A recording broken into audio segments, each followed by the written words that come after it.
The Z to Z Podcast.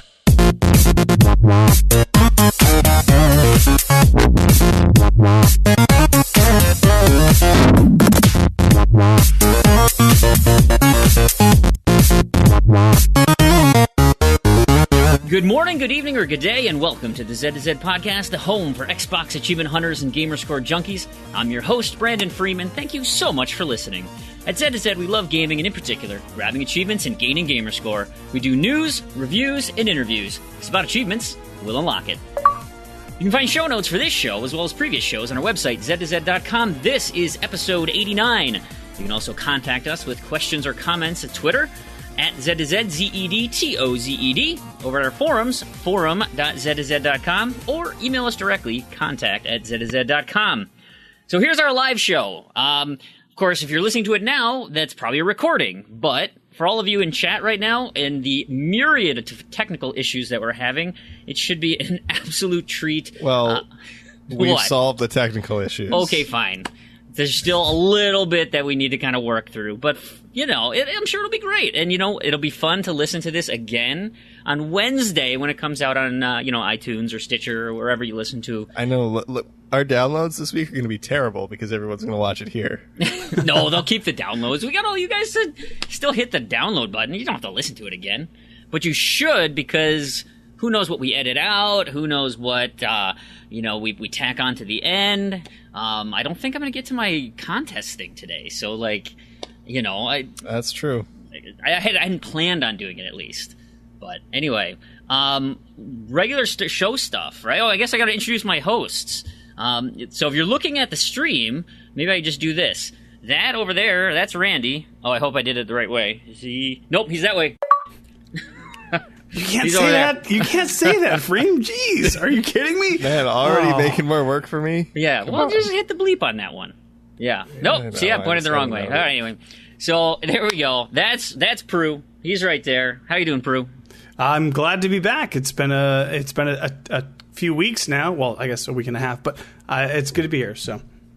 Well, now that you're shackled down, it feels like eternity, I bet, right? That's what it is. I think it's pretty rough. I haven't seen the outside world since I've gotten back.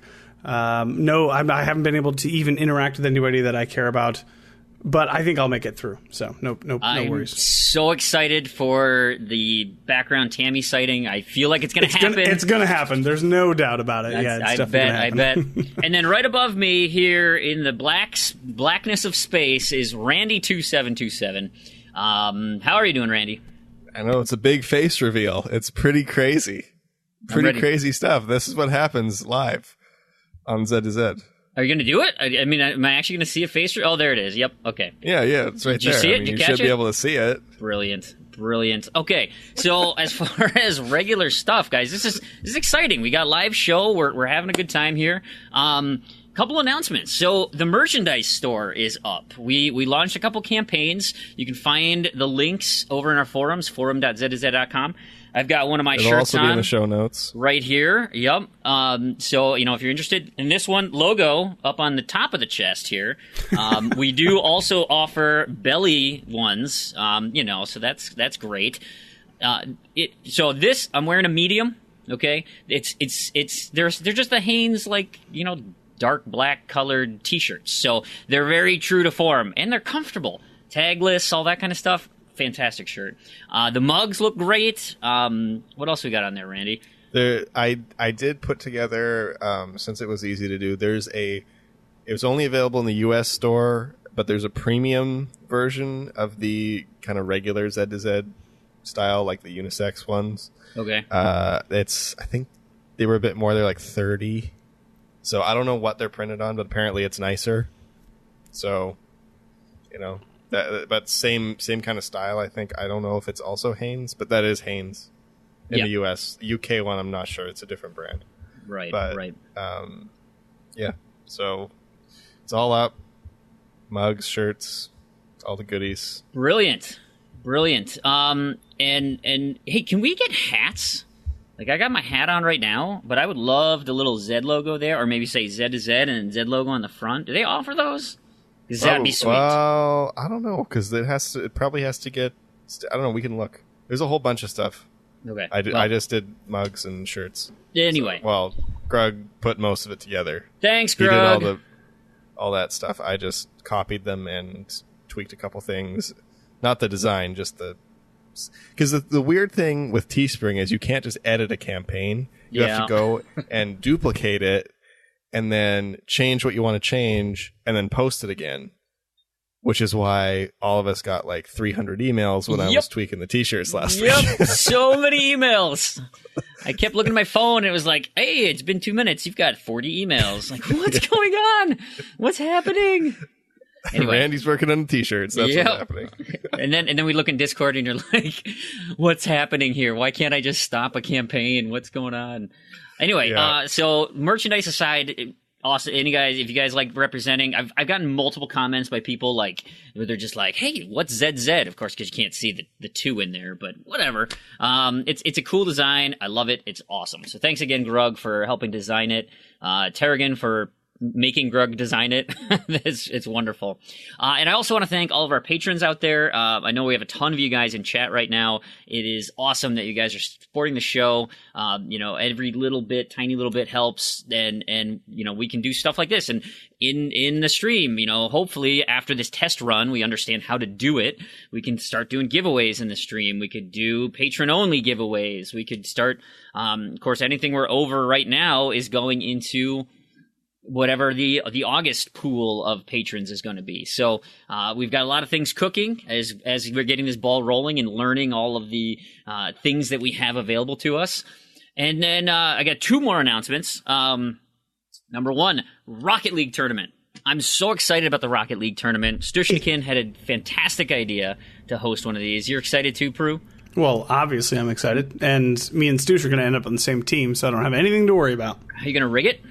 You know what? I have some pull with the organizers, so we'll see how it goes, but I'm not quite sure how it will go. He's not flying. No. Because if anything, I'm on Stush's team, so... You want to drag him down with you? Is that what's... All right, well, good luck. No, he's going to elevate me up. Anyway, so it's going to be totally random. So if you sign up, and we're still working on dates, time... settings, things like that. I'm just trying to get a head count. So anybody who's interested in being a part of it, go to our forums, forum.zzz.com, sign up there, and just let us know if you're interested. And then I'll look at everybody we got. I know there's already one Australian who's interested, so we'll try and find a time that works for everybody. I know it's not going to work for everybody. I get that. It happens, but we'll do our best. And it should be fun. We'll try and settle it in a couple of hours, and hell, maybe we can get Mixer to work and we can broadcast the tournament as well. So that's the plan. Oh, that'd be pretty fancy. Yeah, it would be fancy, but in the near future, that's the plan. The even nearer in the future, because August is effectively over. If you're watching live, you got a week left. If you're listening, you've got a couple of days left. And what happens? Well, the random to-do list is over. The 4th annual random to-do list is over, and we are getting ready to start the 5th. So I've been talking to Tarragon, and actually he's in chat right now. He is working on some awesome coding to make the new round of the random to-do list even better. So what we're going to do is we're moving to a trimester system. And so starting in September, we're going to roll over the list. So everybody who's currently in, it's going to be the same thing, like getting a new list each month. Anyone who's currently in is going to maintain their status in the tournament. But if you obviously don't, you get kicked out, you can feel free to join at any time. Everybody's welcome. We totally would love you guys to come back in. But we're going to purge the spreadsheet.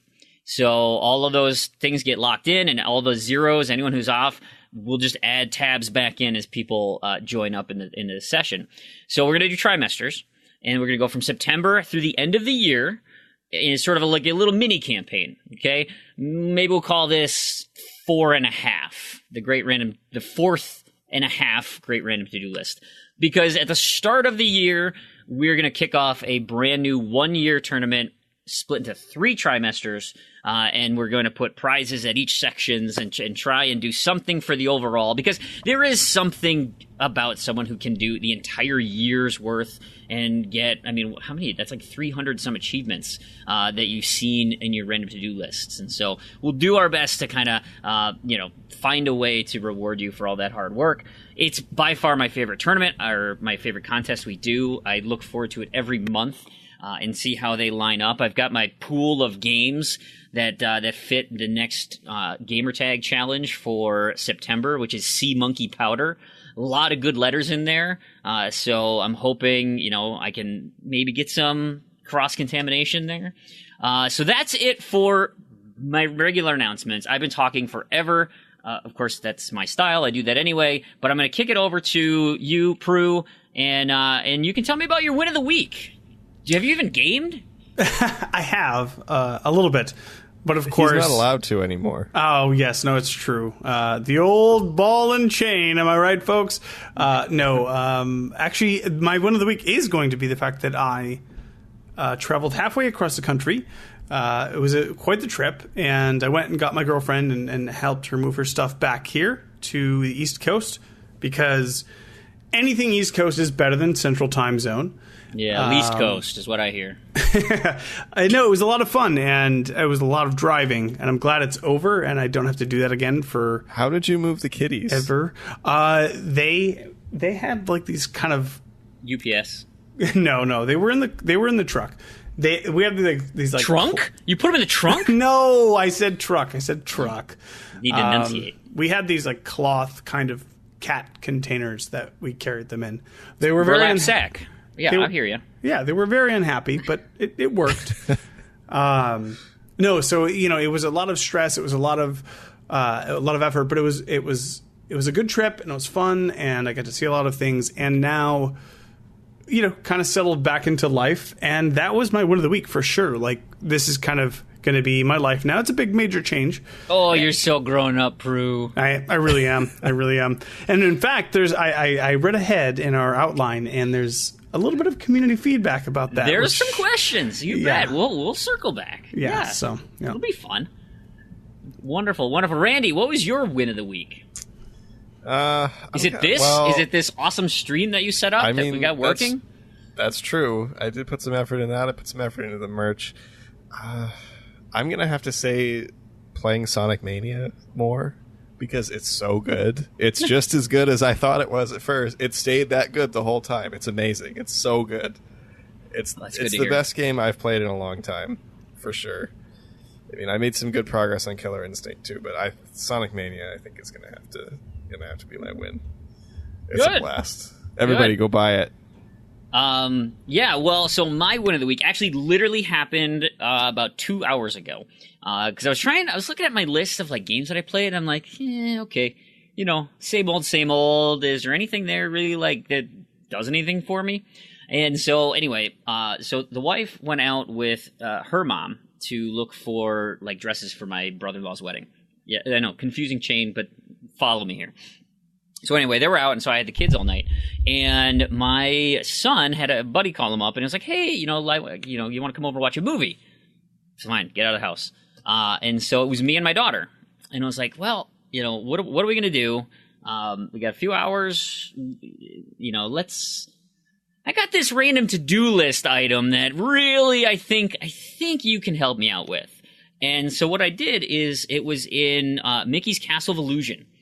The old, the 360. Well, it's delisted now, right? Anyway, I think it came back. Did it? Okay. I don't know. But it's backwards compatible. Thank you, Tarragon, for letting me play it. So what I did is I set that up, and I was like, those types of like simple platformers. I think like she's 6, right? So I'm like, you can do this. It'll work. And started to see like some of the platforming, it's not as crisp as like Rayman, right? I mean, it's a little clunky for that game. And so we said, all right, I got a plan. And I set up co-pilot mode on the controller. And so we had 2 controllers just playing the normal game. And so she would do it or whatever. And like, I'd have my like thumb ready on the B button. So like if a bad guy got too close, I could just throw an apple at it quick and like try to keep her alive as best I could. But, you know, trying to then like do the platforming and the two of us are like wrestling with the controllers or whatever. But it was just an awesome experience to like play through a single player story with her. My son actually has that game for his DS, I think his DS, and he won't let her play it. He's like, it's too hard, you can't play it or whatever. And so like, it was just so fun for her to like have this opportunity to spend some time with Dad, play, and I knew the random to-do list achievement was like right away. And so, you know, we could play for a couple hours. I'd probably get it. We'd have a good time together. So that's my win of the week. I got to play an awesome couple of hours of Mickey with my daughter. And I wasn't expecting it. It was that co-pilot thing. It's pretty cool. It's, you know, if you take over the entire controller, like there's some serious issues with making sure like, you know, if she's like laying on the controller or leaning on it or whatever, it's like you're fighting. It's like if you have permanent controller drift, like stick drift. So that's kind of annoying, but it's relatively, it'll let whoever's kind of doing the most input or like initiate the input, as long as you don't take your hand off of something, it'll keep that person in charge. And then we just had some communication and figured that out, but it was cool. It was fun. So that was my win of the week. Peru, what else you do this week then? Any other gaming during your road trip? Keep that phone busy? I didn't. I mean, I did some. I had my laptop with me so I could keep my streak alive. It wasn't that impressive. I was playing. Oh shoot! I can't remember the Windows 8 game that's like a story game. I can't remember. Disney Fairies? No, not that one. Adara. Thank you. It was Adara. That's what I used to keep my streak alive while we were out there. Other than that, since being back, I've been playing some Telltale stuff. Walking Dead: New Frontier, as well as the new season of Batman, which is so far really good. I'm only 4 chapters into the first episode. Obviously, there's not any more than that, but. How do you know? Oh, the first episode. Wait, what? Did you didn't finish an episode? How do you even do that? What do you mean? Are you talking about like the season, like the 5? Is that the episode? Oh, okay. I'm thinking chapters. Right. Like you did like 80% of one story. I'm like, how do you stop 80% through? No. Sorry, I got you. So Telltale Games, right? Yep. It's one season. Yep. Broken into episodes, 5 parts, which are broken into episodes. chapters. Yes. So I'm about probably 80% through the first episode, which is the only episode that's been released so far, and it's good. It's good. It's a really good continuation of the story that I really liked in the first one, and I'm very much looking forward to seeing what happens. So, other than that, really, besides like the kind of standard stuff I play, like Rocket League and Clicker Heroes, which I'll play at any point. The only other thing, the main singular focus that I have been playing for the past 2 weeks or so has been Titanfall. Titanfall. Gotta get Titanfall done. Yes, I can't wait. And I actually reached a major hurdle with Titanfall tonight. I got all the hardware done. So I'm done with that. Tomorrow, I can't do it tomorrow, but between Saturday and Sunday, I'm planning on getting the dailies done, which is the other big thing I have to get done. I'm already ready for Gen 10, so that's not a problem. Literally, I have 2 more achievements other than that, and that is Frontier Defense, which I hope to get done with a couple of the community members, and then one of the other random achievements that I can get on my own, so that's not going to be a problem. So I am on track to actually complete Titanfall after a year of boosting with the community. I'm so excited. I cannot wait to move on to the next game, and I can't wait till Thursday night when I can say, I'm done with Titanfall. I'm so excited that I just threw things off the desk. I'm so excited. So that is what I've been doing this week. That'll be great. No, I'm super pumped too. And yeah, I'll tell you about my progress when I talk. But I'm going to kick it over to Randy. What have you been up to, bud? Not too much again. The last couple of weeks of podcast editing have taken a little more time than expected. But I keep forgetting to mention this. and I've been playing this for like a month now. But I've realized that you can sim almost the entire game of Forza Motorsport 2, and it's amazing because I don't want to play any of that game, and I totally regret starting it. I regret starting it less now, so while I edit the podcasts, I sim races on Forza 2. Been a while since I got an achievement, though. But I've been making some good progress. Nice. I attempted to play Rock Band Country Track Pack 2 this week, which I'm very close to finishing. But it turned out the audio jack on my monitor that goes out to my audio system broke. So that was super fun, which means I got to spend $100 and something on a new monitor. And funny thing with that is I was looking for a similar monitor to replace the current monitor because I was really happy with it. I really liked it. I've had it for a long time. Well, why not get a good one? Well, it was a good one. I bought it like 5 years ago. Well, it's not a new monitor that's breaking. You get like a 21:9 curved giant thing. I mean, go crazy, man. Well, I don't have money for that. Oh, you could steal it. I didn't really have money for this one either, but I kind of want a monitor to play games on with sound. So, I go looking for, I need one that does this and this and has this. Turns out I found the exact same monitor that I already had that broke. Oh, yeah? As my perfect replacement in terms of price, size, and features. So today that arrived and it was exactly the same and I was very happy with it. I started playing Battlefield Bad Company 2, working on Onslaught mode, which is difficult with 2 people, but it's still fun. It's pretty fun. Gonna make some more progress on that this weekend, I think. And of course, as I mentioned, Sonic Mania, getting close to finishing that up. Probably will also finish that this weekend, and making some more significant progress on Killer Instinct. Oh, Killer Transactions? Yes, Killer Transactions. That sounds like fun. It is fun. Sonic Mania, what's the completion look like on that? It's probably like 10 hours, maybe a little more. It depends. So the hardest part is actually doing, I think there's 36 special stages, and they're the same style as Sonic 3, which some people find a little bit difficult.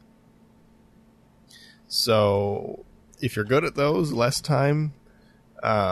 Everything but that, you can probably finish up in 6 to 8, and then it'll take maybe 12 hours. It's probably 12 hours for most people. Because those special stages take a long time, and there's a lot of them. And you have to get perfect on all which of them. style? What are the special stages like?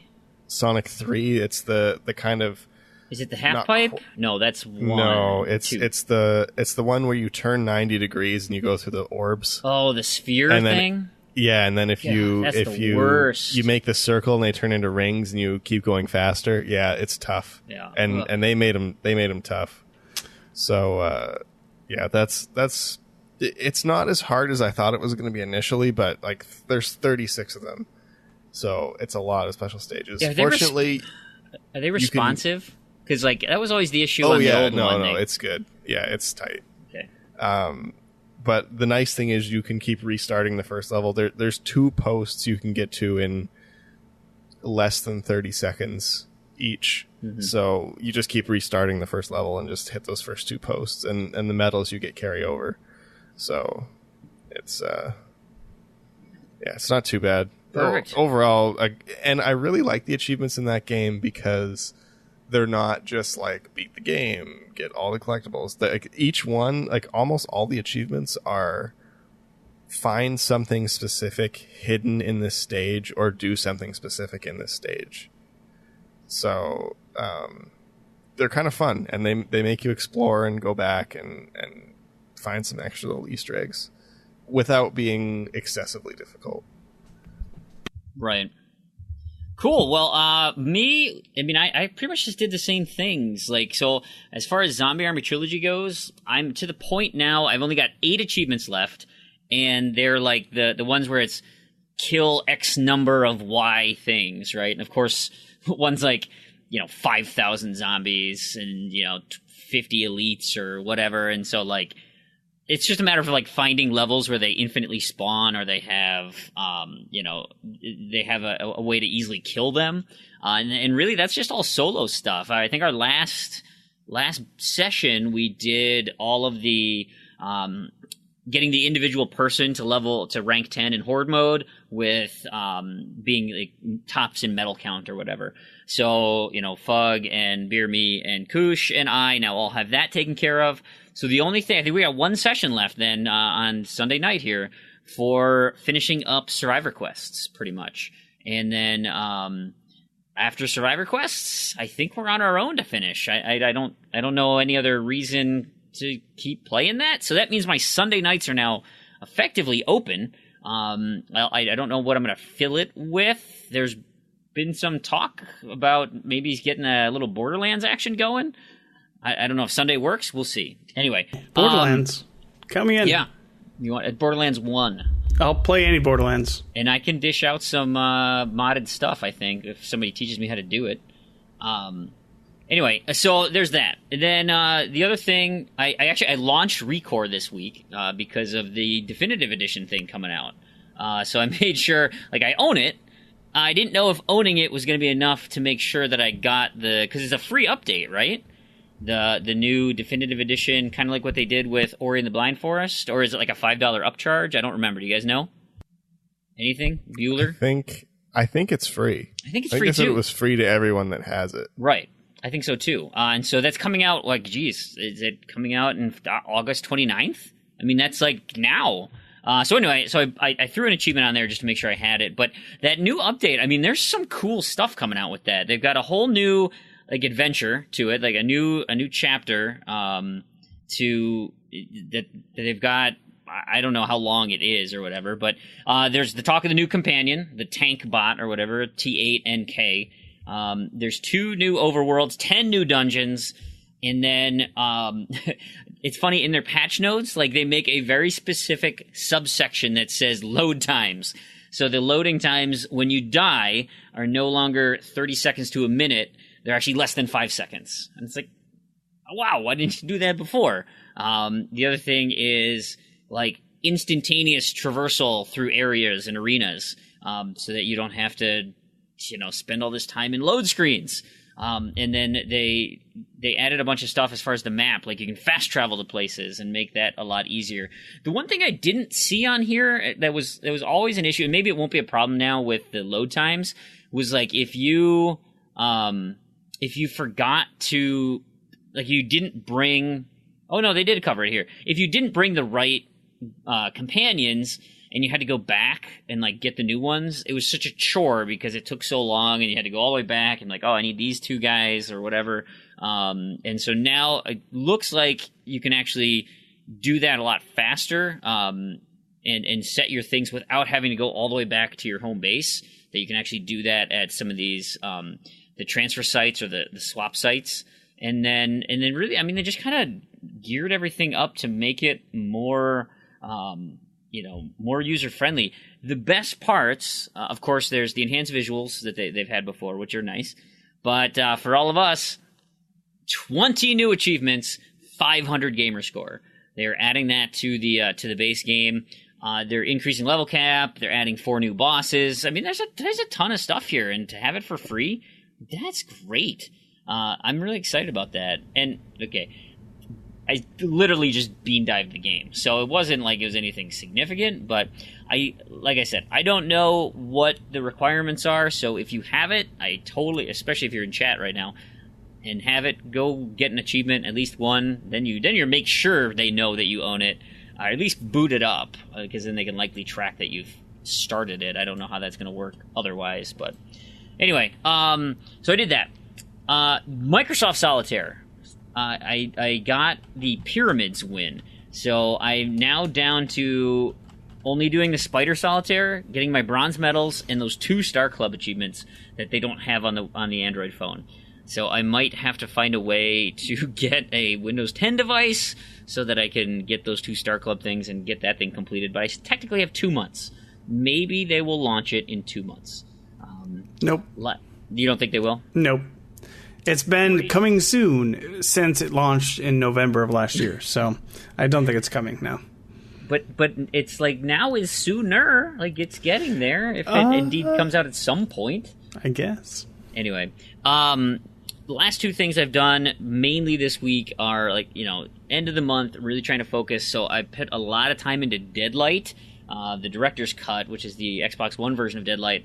I actually wrote the walkthrough on TrueAchievements.com for the original Deadlight, and this achievement is pretty much getting through like 70% of the story. But it's a relatively quick game anyway, so I was like, yeah, and you know what? All these achievements, it's a zombie game, so they all count for the community challenge for the month of August. So I'm totally planning on doing that.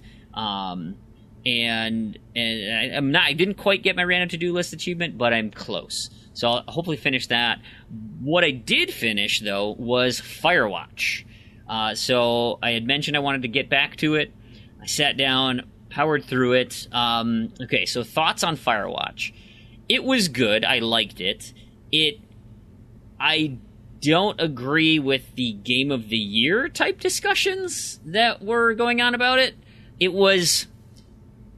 I appreciate it for what it was. The dialogue option, like the voice acting was outstanding. Delilah just sounded so great, and it was interesting the types of interactions you had with it. And I also really liked the kind of that tension building that they do. There are just moments where you knew there wasn't any combat. You knew you weren't going to like die. That you just like it. I don't know. It just felt like you were building to something, and then the reveal at the end, and you're like, okay, that was pretty good. Like it was okay. A nice story. I like how that piece tied up. It's like, oh, let's just see where this plays out, and then you get to the end of the game, and you're like, okay, I mean that's an ending, yeah. So it had a bad ending, is what you're saying? No, I'm not going to say bad. I mean it. I think the trajectory of how the story was going and where like my head was sending the story didn't line up with where it went. It's a totally adequate ending, and it closes everything up, and I mean it's a good, concise story. It's just not kind of what I really wanted, and so it is what it is. But anyway, that is what I ended up doing this week. It's been great. I've got a decent amount of gaming, not a lot of sleep. Go figure. That's why I got this here for those of you on stream. Fream, we're not going to move on until we talk about the fail of the week, though, are we? What the fail of the week? Tuesday night, when Xbox Live crashed and burned for the entire evening when we were planning on playing Halo. I was so upset about that. I wasn't planning on playing Halo. Well, not you specifically. I mean me and the important community members. I kid. They are important. I get. No, it was so frustrating that I couldn't even play anything. I couldn't even get into Clicker Heroes. And I know, of course, Randy mentioned that you could do the offline trick and do that, but I don't like doing that. I don't want to deal with that. I just want to just play the. Well, you don't have to like unplug or anything. You just go into your settings and say offline mode. No, but I just want to play the games that I have. Why can't I just play the games? And this is why the all digital feature is bad. Well, it didn't. No, it didn't even matter whether it was digital or not, because I had physical games that I had 360 games I couldn't play. So it was nonsense, and it was flip that switch. Yeah, well, I guess that my excuse isn't really valid there. Anyways, yeah. But this is why it's bad. It was obnoxious, and we're kind of spoiled because Xbox Live does not go down very often, but when it does, it seems to go down pretty spectacularly. And it really does. The whole night, just everything. I couldn't even load a game. It's like, whatever. It was frustrating. Anyways. I forgot to mention my Titanfall stuff, because I didn't earn any achievements, but it's because I only have 2 left. But thankfully, oh my god, so the amazing community that's out here is I think Big L did a ton last night, Stushnikin, Saucy, I think, well, yeah, there were corpses upon corpses upon corpses helping me get pilot kills. I think I did the Hemlock, the Smart Pistol, and the Kraber in like 3 matches. Not even 2 matches, because I just had bodies after bodies after bodies throwing themselves at me. It was awesome. It was so much fun. I went from like level 12 to level 40 in those 2 matches, and that pretty much got all of my pilot kills out of the way. I did my Titan executions. I did my critical hits with my Titans. Literally all I have to do now is get 30 MVPs and like the cloak kills and the nuclear ejections, which are super easy in Frontier Defense. I'll do that by myself. It's the one night, 30, that's a long night. So it'd be the 2 nights of MVPs, and I'm targeting getting this thing done by Thursday, Prue. So yeah, let's do it. We'll all do this together. Yeah. And those are my last 2. I don't have to do any, like, I know Fufu, it was fun because Fufu actually was like super nervous about not being able to unlock the Forged Certificate one. Because he thought at some point he actually bought a Forged Certificate. So he's like, don't wait for us to do your Gen 10. Let's find out. This is exciting. It was less exciting because he actually unlocked both achievements. He didn't do it. He now has the ability to complete that game. And then he went through his list of achievements that are still left, and it's like, finish the campaign, get all the wins in campaign, and you're like, oh, good luck, buddy. You are on your own because no one's going to help you with that nonsense. Yeah. But yeah, anyway. So that was something else that we did this week, and I'm with you too, Peru. I mean, I tried to chip away a little bit. I mean, I did some extra on, was it Monday night, Sunday, whenever. I did a couple Frontier Defense just to get like up to the level of challenges so that I could make Thursday night productive.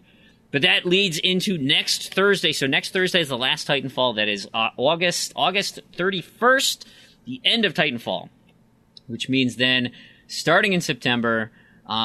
Keeping it on Thursdays, despite all of you NFL fans out there, we will be moving to Plants vs. Zombies, Garden Warfare 1.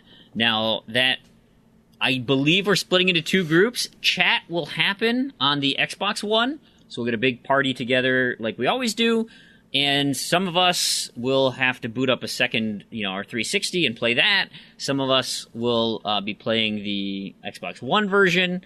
I don't know who's coordinating the one version. I'm coordinating the 360 version, so if you're interested, head over to our forums. Doughboy just put a link into the chat, forum.z2z.com.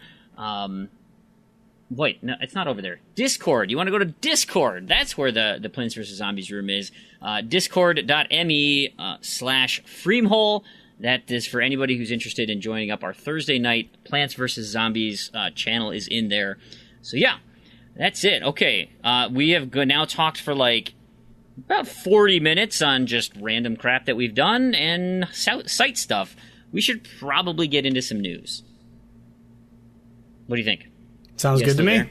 Yeah. Perfect. Absolutely. I just want to make sure you guys aren't dead since I've been hogging the mic the whole time. Because also usually at this point we've taken like 2 breaks during recording. We've, stopped and figured something out. Zencaster has probably crapped the bed 2 or 3 times. No, I've been keeping an eye on it, fortunately. Good, my peaks are still there. You just don't know if they're going to upload or not. Well, I mean, they'll upload, they'll just be, reversed or something. That's what it's been lately. Yeah. So, let's get into some of our news. One of the biggest things that, for the achievement hunting community that's been really exciting is TrueAchievements.com has now eclipsed 400,000 registered members. Huzzah! True Achievements Twitter account tweeted that out today, actually, which, that's fantastic. That is a great number. And you know what that only helps is, because really anybody who's an achievement hunter is pretty much already on TA, and so that just means all these people come and help push. It makes your rank look better because you don't go anywhere, but you got a lot more people underneath you, which is awesome. It's not going to push you up, but it's going to look like you're a bigger fish in a much bigger pool. And bring those ratios up. That's right. Pull in all those games with gold titles and stuff. Oh yeah. Now we're talking. I got to talk about this. This thing, I don't think it qualifies quite for a rant, but it is gross. I am not happy about this. Maybe. So here's the deal. And I saw this.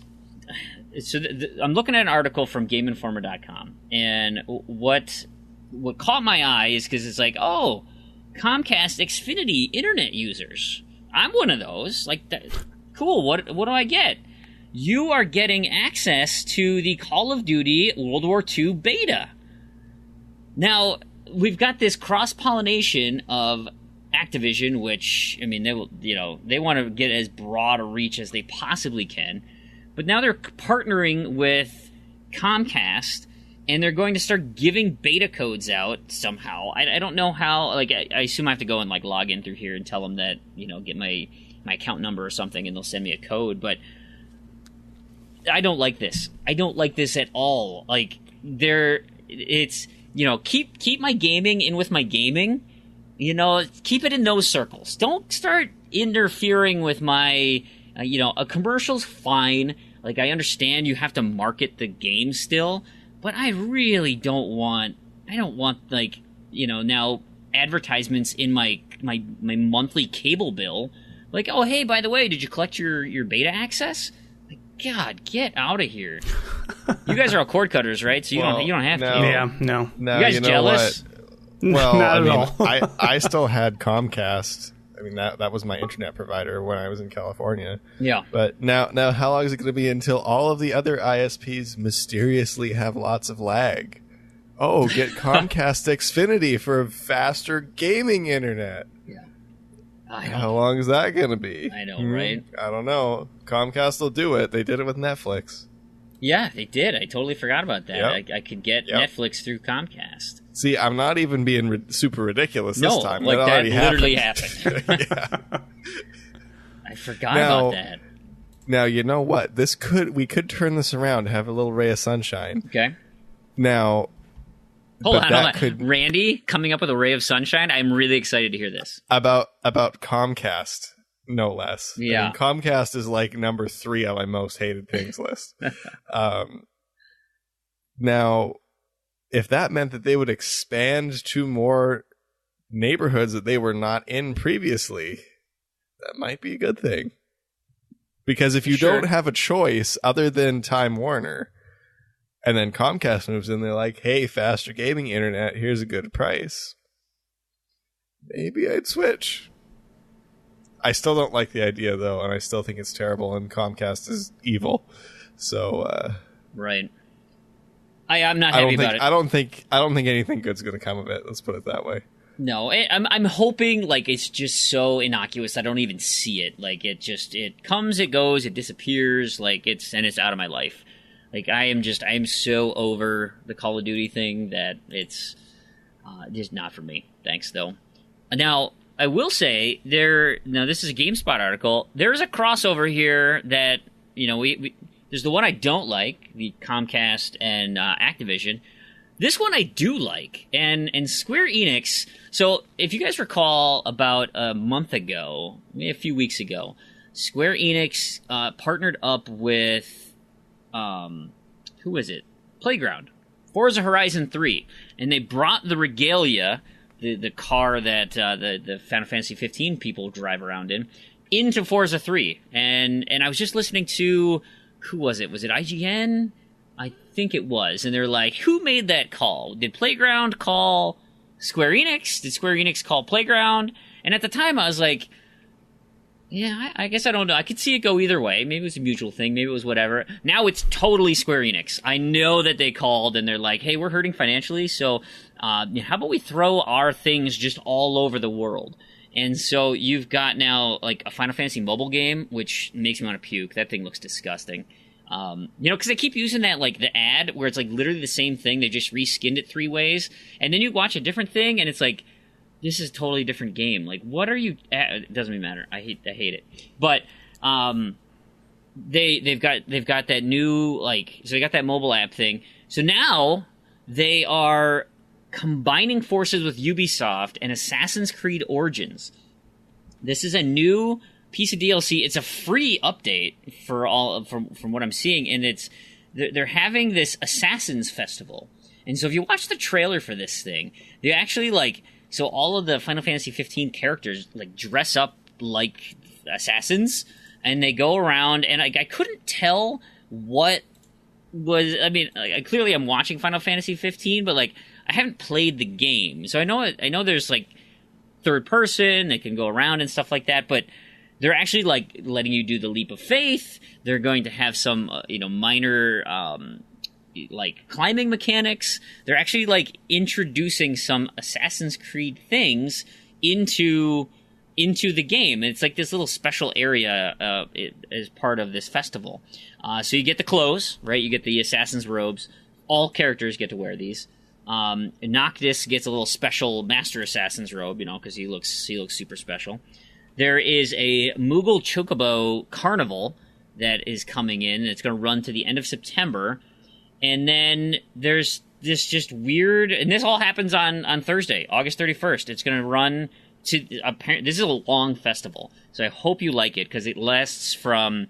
Well, literally the trimester of the random to-do list. From the end of August, so August 31st, all the way to the end of January.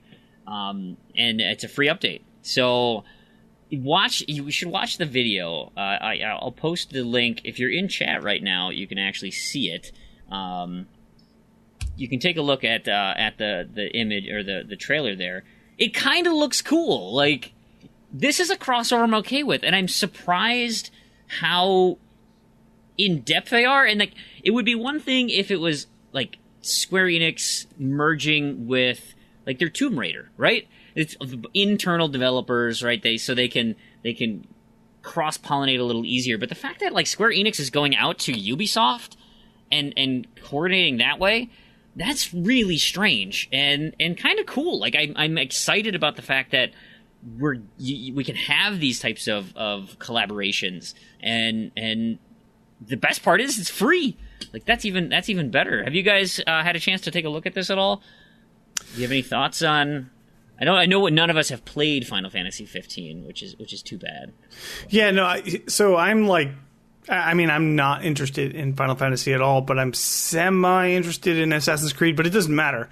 I think this is a cool precedent, and I would love to see more crossovers between different game companies. By the way, this reminds me of another news item that isn't on our list to talk about, but because it's not Xbox related, but I was thinking of the Rocket League announcement on the Switch, which has Mario, Luigi, and Metroid related cars that are coming out. So I love when two companies that aren't necessarily connected in any other way kind of get together and do these sorts of things. It's an awesome experience, and I wish this happened more often, and I hope that this sets more of a precedent so it happens more in the future as well. Well, let's hear it. What would be your dream merger? Pokemon. Pokemon with? Doesn't matter. Just anything. Well, give me something. You gotta come up with something. Like a Diablo-style Pokemon? That would be kind of cool. Some sort of online... I don't know. Let me think about it. I'll come up with something. Pokemon and Rocket League. That doesn't make any sense. Nope. That doesn't work. How about Rocket League and Clicker Heroes? The Bulbacar? Bulbacar would actually be pretty awesome. I like that idea. Well, because then you could have you play Rumble mode, and instead of the big boxing glove, you just have the Vine Whips come out. Smash it. That would work. There you go. There's got to be other things that Pokemon would be sweet. Because I was thinking Pokemon 2. How cool would it be to have those little critters in something else? But I don't know. What about you, Randy? You have an eclectic set of games that you enjoy. Koosh Moose in chat says that Pokemon and YouPorn would be his dream merger. Oh boy. Yep. There are words for Brilliant. that. Yeah. And Saucy adds Zelda and Elder Scrolls. I was thinking Zelda too. What could we do with Zelda? Because that was a franchise that I was interested in trying to find a good collaboration with. I don't know. What Randy, did you say you had something? I'm not a big fan of the kind of cameos and crossovers generally. I mean, I really like Super Smash Bros. Right. But I mean, that's kind of its own thing that is entirely a cameo / crossover. Sure. But I would just like to see, really, what it comes down to is not so much a crossover, but just a less exclusivity. Like, just have Donkey Kong on Xbox, have Kirby on Xbox. I mean, this goes back to, we've said this before, of course, but have Nintendo stuff on Xbox, basically. Yeah, absolutely. I'd be told. Well, it sounds like you can get any Ubisoft property you want. So if you can merge, maybe we get Assassin's Creed and Minecraft, or if you give them enough money, they'll put anything on the Lie engine if you pay them enough. Or if you buy up enough stock, I think I mean, you could just get They might not like that though. Well, as long as you're eating away at Vivendi's portion, that's what I'm saying. You could just. That's true. That's true. Then they just bolster that number up a little bit. Yeah, I like it. I'm excited about it. It's funny you mentioned Smash Brothers. So I'm not ready to showcase my roster yet, but I have been working in the background on the Microsoft Smash Brothers roster.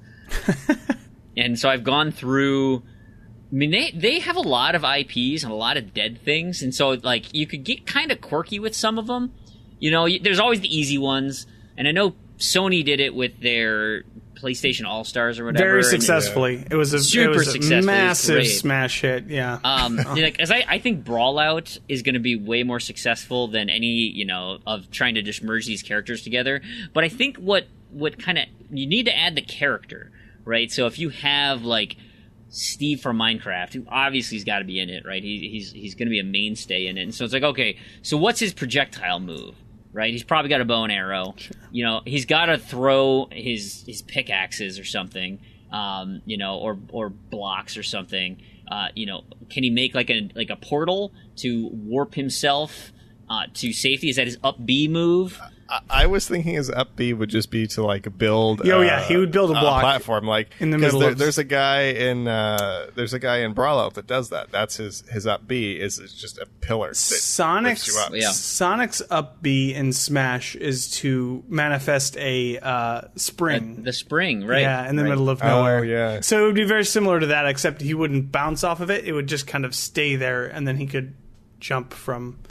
That's how I imagined Minecraft Steve's up B would work. But. Yeah. So anyway, I'm mapping all those out in my free time, of which I have none. So it's taking a long time, but it's just what I'm doing. Because they've got all the Rare IP too. That Rare has tons of stuff. Yeah. Something tells me though you probably can't get James Bond, but you could. You could get Joanna Dark. Get James Bond because they made that whole game and then they were like, nope. We're going to back out on the license deal. Thanks, Nintendo. You could get Joanna Dark, but would you get British Joanna Dark or American Joanna Dark? Because they're very different people. And would Carrington be involved? It would be a skin difference, wouldn't it? It wouldn't actually be, noticeable. No. Well, it could be. I mean, you could have both. You could have both. It could be like Samus, where you can just swap, or you can have different skins. Could be. Absolutely could be. I have plenty on my roster. When I get around to it, it'll be fun. I'll put it in the forum somewhere, but don't expect it anytime soon. Let's move on. There was a tweet out there from Chris Charla about the ID at Xbox program, which is massive at this point, right? The amount of independent developers that Microsoft is publishing through the ID at Xbox program, or I guess they're self-published through the ID at Xbox program. He sent a tweet that said, in the last 12 months, and so when was this? This was up until the start of Gamescom, so 5 days ago on the 20th. There has been 200 million achievements earned in ID at Xbox games, and that accounts for 6 trillion Gamerscore. That's crazy! That's a lot of achievements. That is a lot. Wait. Billion, 6 billion Gamerscore. I added too many zeros. 6 billion. That's still a ton of Gamerscore. I mean, that is a lot. So 6 billion Gamerscore, 200 million achievements. Wow. ID at Xbox is, I mean, how many games? They just celebrated their 500th game release, like, not too long ago. I mean, we're probably, at 600 now, maybe?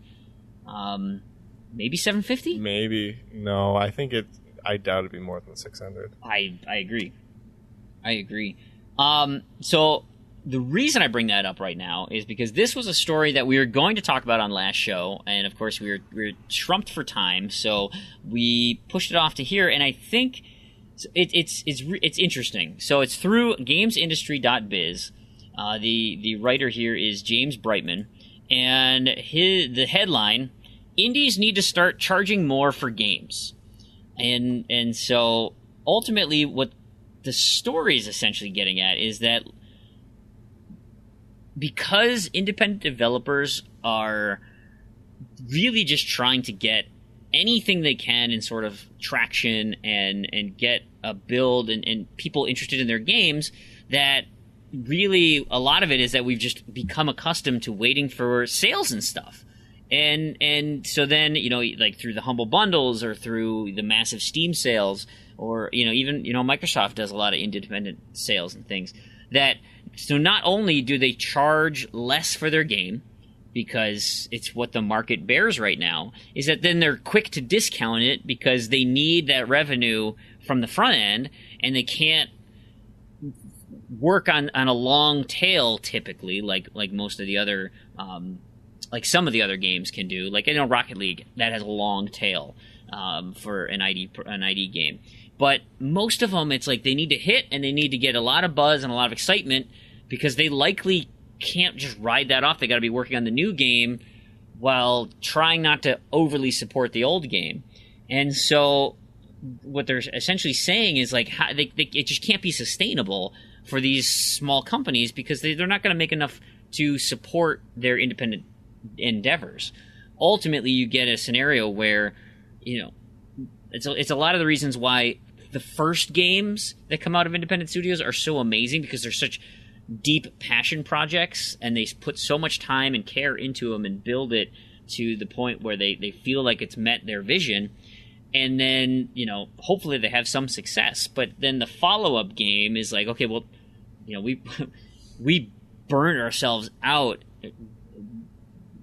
emptied all the coffers, and now we need to find a way to make some more money. And so then that secondary game maybe doesn't get as much time. Maybe it's certainly not their number one idea per se, because they would have launched that one, right? You want to give your best foot forward. So it's your secondary idea. Hopefully you're as creative and come up with... And of course, there's plenty of independent developers that do have wonderful follow-up games. But, I mean, even just most recently with Tacoma, right? With Fulbright, where Gone Home is essentially one of the pioneers of the walking simulator genre, for lack of a better term. And now their follow-up, Tacoma, technically more advanced, and I'm sure it had its own development things, but you look at now the critical review of that, and it's not quite as great. The concepts could have been amazing. The elements could have been really great, but it just isn't quite there. And that's just one example that I can come up with. I don't know, do you guys have any other examples of things where, Game 1 was just amazing, and then kind of Game 2 was, okay. I enjoyed it, but anything? I don't have any examples of that, but it's an interesting idea. I mean, to say that kind of keep your game at a higher price in order for it to stick out. You mentioned Rocket League, and not every game is Rocket League. Nope. And it doesn't seem like very good advice to the average indie developer to do this strategy. We like you mentioned, we have these sales, we have games with gold, we have all of these things that are available, humble bundles, and all these things that are available to us all the time. If you're going to have a mediocre game and stick it at $15 and it's not that great, you're not going to get that much exposure. It's an interesting... I mean, I get the point that the author is going for. Right. But it doesn't seem effective for 99% of games. If you're not Minecraft, if you're not Rocket League, if you're not whatever, and you're just average... Even if you're like slightly above average Joe Blow indie game, I don't know that this would even work for you. I think it would backfire spectacularly, in fact. Yeah. I almost think that it sounds like the person that wrote this article was just looking at data and that's it. Like, it's one of those things where it's like, you look at this data, you're like, well, why aren't they charging more? You're selling all these copies, why aren't you charging more? It's like, because the games are 4 hours long. Well, because if you charge more, I mean, and this isn't always the case, but I mean, this is something that, like, when I was doing Reviews Ed, and something that has brought up on Reviews Ed is you take the price into consideration, and when you have a game that is very basic or very short, even if the quality is high, if you charge me $40 for a 4-hour game, I'm going to be upset with it pretty much regardless. Yeah. It doesn't matter how good that 4 hours was. It's probably not worth $40. And I mean, I feel like that's just the reality of it. I mean, that's just the landscape of indie games. Of, you know, unless you're making, because they don't have the money to make a game that's as big as a game that has a multi-million-dollar budget. Yeah. It's just, I mean, even a game, what did Yooka-Laylee launch at? I think that was around $40. $40, right? Yep, $40. And that was, what, $5-6 million budget? Yeah, something. And, well, that was just Kickstarter, though, wasn't it? I mean, there was likely external support for that. You couldn't make that game on that budget. And that's just well, I mean, I think there were only like 6 or 8 people on the team or something like that, wasn't it? Or maybe more than 6 or 8, but I think it was about a dozen or so. Team. Yeah, it was small. It was tiny. But again, even if they had, especially if they had more money, look at how much money they had to make that game, and it was still only $40. Yeah, and I think it was totally worth $40. So the one thing I will say, like Randy was saying, some of the data that he supports.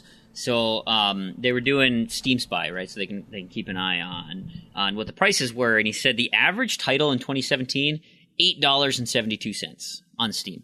That's the average indie title. And then during the summer sale, the average price went down to $4.63, which, you know, yeah, that's dirt cheap. Now there are some games that warrant that type of price, and I think we put so much stock into the amount of hours that a game provides that we don't necessarily think of the experience. And it's funny. I'll mention this guy's quote here. It literally indirect quotes. This is Sergey Galyonkin. Hopefully I pronounced that name right. Said indie games are too damn cheap. Like they what that dude on SNL. The rent's too damn high. Well, indie games are too damn cheap. And you have to have a sustainable market for indie titles, and we need to accept the fact that most of them will not sell hundreds of thousands of copies, and therefore indie developers need to ensure their games are still profitable with a smaller audience. So how do you do that? Well, they need to make... You don't charge more because, I mean, you can look at the numbers on TA too, as you see these indie games that release at super high prices, and they have like 100 track people. Right. Especially when the cost of distribution of your item, the cost to replicate it 1,000 times or 100 times is the same. But period. Here, like, so, well, I totally agree. Right. Then you're playing with the volume game. So I'll give you 2 points. One, so he mentions in the article here, and he uses Jonathan Blow in The Witness as the prime example, and he said that game launched for $40, and right now. On Steam, there's 460,000 owners with discount sales and everything. So that game has never gone below $20. So it's between $40 and $20, and 460,000 people own that game. If he charged $10, like the article states here, do you think he would have sold 4 times that amount? So because he started at 40. And sold, let's say 400,000. If he went down to $10, would he be at 1.6 million units sold? With that assumption, though, you're assuming that they all sold at $40, which is obviously not true. I mean, I bet it would be at least 50-50. At 50% at $20, 50% at $40. So, but I mean, you could have if that game, because I think the price, like, that was a pretty decent game because we played that on Reviews Ed.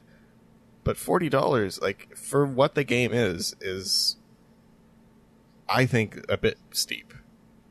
Yeah. And $20 would have been kind of a sweet spot on that one, I think, because the production quality is very high, but I mean, the puzzles are very complex and well thought out, but like other than that, there's really not much to it. It's just a bunch of puzzles, and yeah, it's like $40 is a pretty high price point, because for $20 more, you could get GTA 5.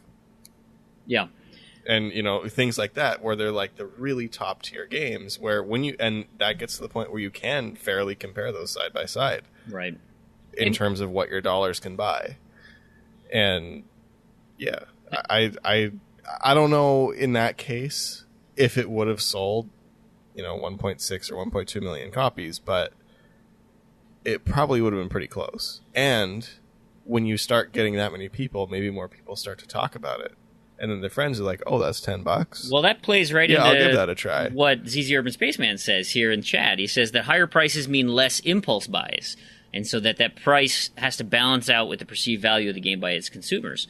So, I mean, that does go to your point of if it's less expensive, someone would be more willing to give it a shot and say, "Well, exactly. It's only $20. Sure, I'll give it a whirl." And when you're in a flooded market, and your game is super expensive, like, okay, so I could play The Witness, or I could play 4 other games at $10 a pop.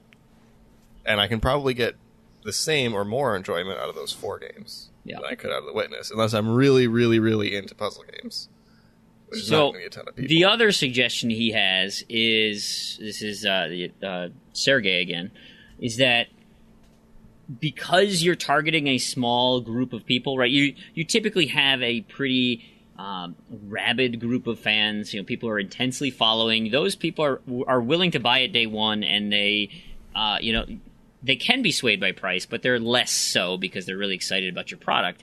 That you should feel justified in charging what you feel like your game is worth, but don't add value to it. Don't discount it, right? So if it's like, look, to be profitable, I need to sell this at $40, okay, but I don't think people are going to perceive the game as $40. So what I'm going to do is, and that can fit in with my profitability model, is we can offer, pins or, cosmetic things, or support it with microtransactions. I know you hate that, Randy, but, that find other ways to add value to the game that people who are already invested in it, can invest more, or you increase the initial offering to a point where they're like, you know what?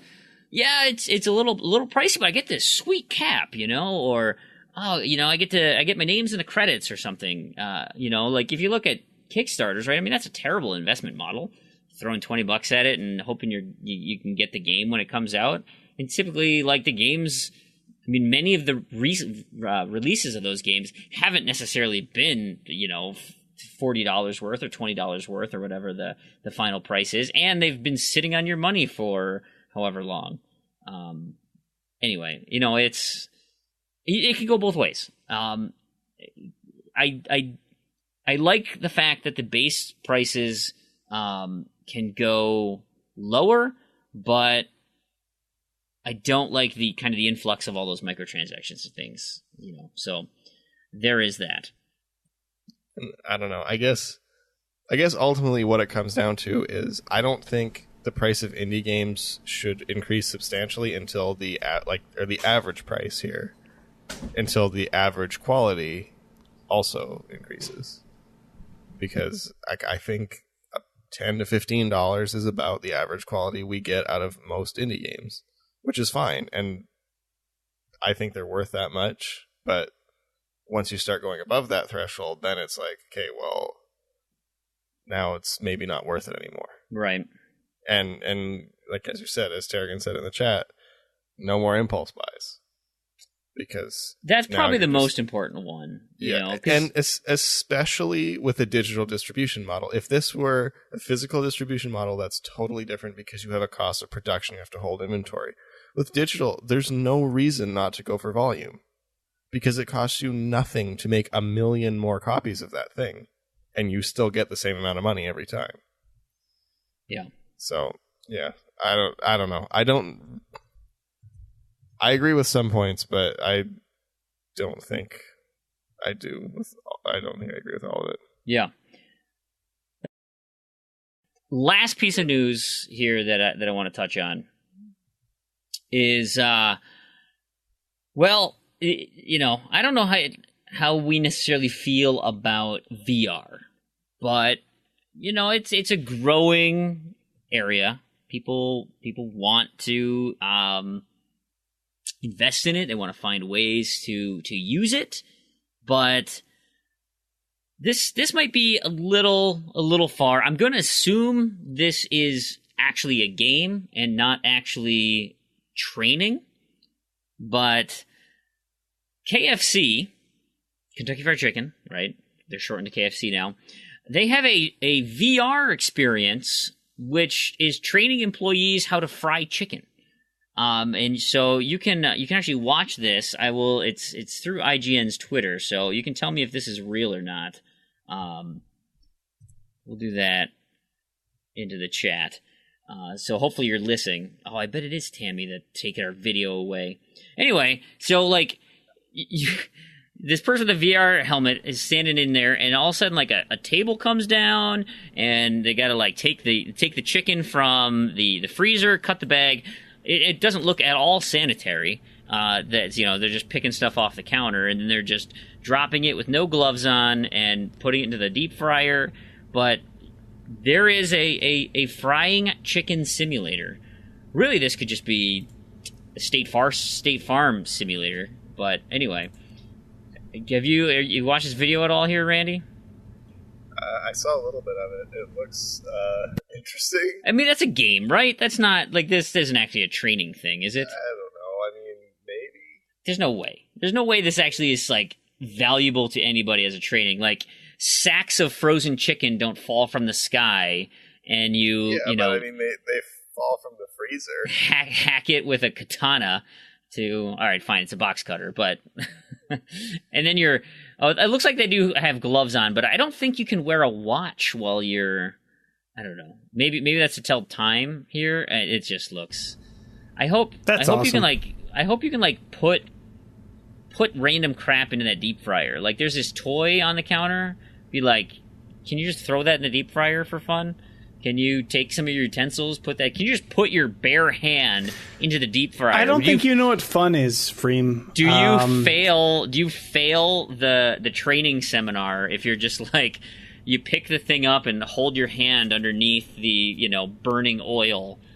I mean, he's barehanding it in the video. It's gotta be fake, right? It's gotta be fake.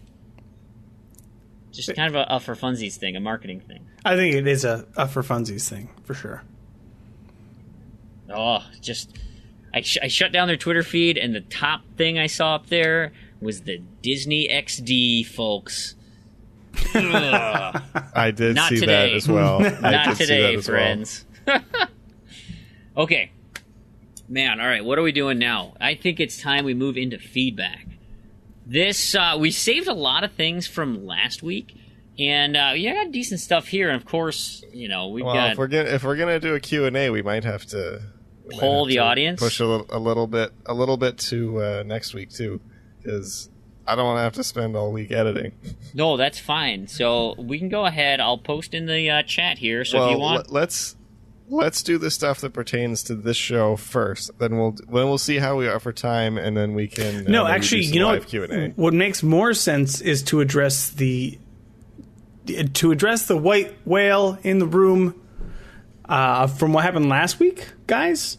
I listened to last week's episode, and about space. Yes, there was a bit of an issue. There was some talk, and it seemed like nobody knew what they were saying or what was happening, and it upset me greatly. Pretty close. So, oh my God, there's no Captain Shatner, Fream. That's the actor's name. It doesn't even make any sort of sense. Are you kidding me? Okay. There's Captain Shatner and Captain Pine. No, they're two different people. No. Okay, so I've watched the movie. They're not the same guy. Just to clear the air. See, the funny thing is I know I'm wrong. Okay. These other guys don't know. Yeah, let's clear the air. When somebody asks you who your favorite Star Trek captain is, they're asking you between Captain Archer, Captain Clark, Captain Kirk, Captain Picard, Captain Sisko, and Captain Janeway. Captain Art? What? Who are these other people? I'm just Captain telling you. Cauliflower. Listen, I'm not going to give you. Listen, we're not going to get into it. I'm just telling you what the right answers are, and you can pick any of them. You could even say Captain Kirk. Give me the rundown of who the hell the other three people are. What the hell ship are they captaining? Okay, so Captain Archer was before. Is he the black guy? No, that's Captain Sisko. Cisco. Okay. Yeah. Captain Archer was before Captain Kirk. Is that the chick on Deep Space Nine? No, Deep Space Nine is Cisco. The chick is on Voyager. That's Janeway. Okay. Is she a captain? Captain Janeway, yes. We're talking about favorite captains. Okay. Yep. All right. Okay. So Archer, Kirk, Picard, Cisco, Janeway. Riker is the first officer. I mean, he captained a ship. He did serve as captain a few times. So, listen, this is why we're not going to get into the nitty gritty. Picard is the right answer. You could pick Kirk or Cisco. That's fine as well. Those are the only three acceptable answers to that question, by the way. I'm not going to get any further into it, but I have to say my blood was boiling when I was listening to it because you guys are crazy. So, that's it. So mission accomplished. Captain Professor X. Choose the captain. Winner. Captain Shipway. Best Captain Clark. Picard. Picard is number Success! We did it. All right. Well, you know what? That's great to prove because we have a question. Foo Cuddly Poof asks the question for the podcast. Do you guys think having a significant other move in with you would disrupt your relationship with your current roommate? Just asking for a friend. And on a completely unrelated note, what should Prue and Tammy's celebrity name be? So the answer to the first question is no, it won't affect your relation. If your significant other moves in with you and your roommate, it will have no effect on your relationship as long as your roommate has just recently gotten his own girlfriend and apparently just leaves you behind and you're just kind of leftovers at this point. I'm not bitter. I'm not upset. I'm just telling you how it is. So, and secondly, obviously the answer is going to be Prammy. Prammy would be our celebrity name. So I like Tux. You got that X in there. You got to pull the X in. Yeah. Actually, it should be 3 X's, I think. Like Vin Diesel? Is that what you're trying to say? All right. Yeah. That's exactly. So what would it be? It'd be Tukes. Trucks? Well, the X is silent, though, I guess, right? So it'd be 2. True? 2. Two with triple X. Okay. I can get behind that. Or, I mean, we had Prue Mate. I mean, is she the new Prue Mate? Well, no. I mean, I don't know. You would have to ask the originator. How detailed do you want to get with? I mean, I can give you a definition of the word mate. The Australians refer to them as friends. Oh, okay. There is another term that, is not necessarily a family type show. Well, you know what? Here's a great thing about what we're doing right now as a live show. Stoosh, I think, was the person that coined the term Prumate. So we could ask him specifically, what did he mean by mate in Prumate? All right, send out the pug signal. Yeah, we need it. Pug signal to the chat, and we'll come up with an answer. I'm sure he will. Okay, bark. So pug signal. We'll get it. It'll come. ZZ Urban Spaceman asks about our adult acting names. Do you remember that back in the day where you would take your childhood street, and your middle name or something? He says childhood pet and street name. I always heard middle name. So for me, great name, Scott Woodcrest. Yeah, now we're talking. That sounds like it's I could be an actor. What about you guys? So wait, you're saying it could middle be name and street name, and give me 2-7, you clown. I actually like first pet and street name better. It works better for me. Do it. So I'm going to be Midnight Morris. Oh man, that sounds like Yeah, that sounds like a name. Yeah. You bet that does. Yeah. Randy? This is revealing far too much personal information. Then do your... It's identifiable. So you already saw my face tonight, guys. I mean, that's a little much. I'm gonna have to pass.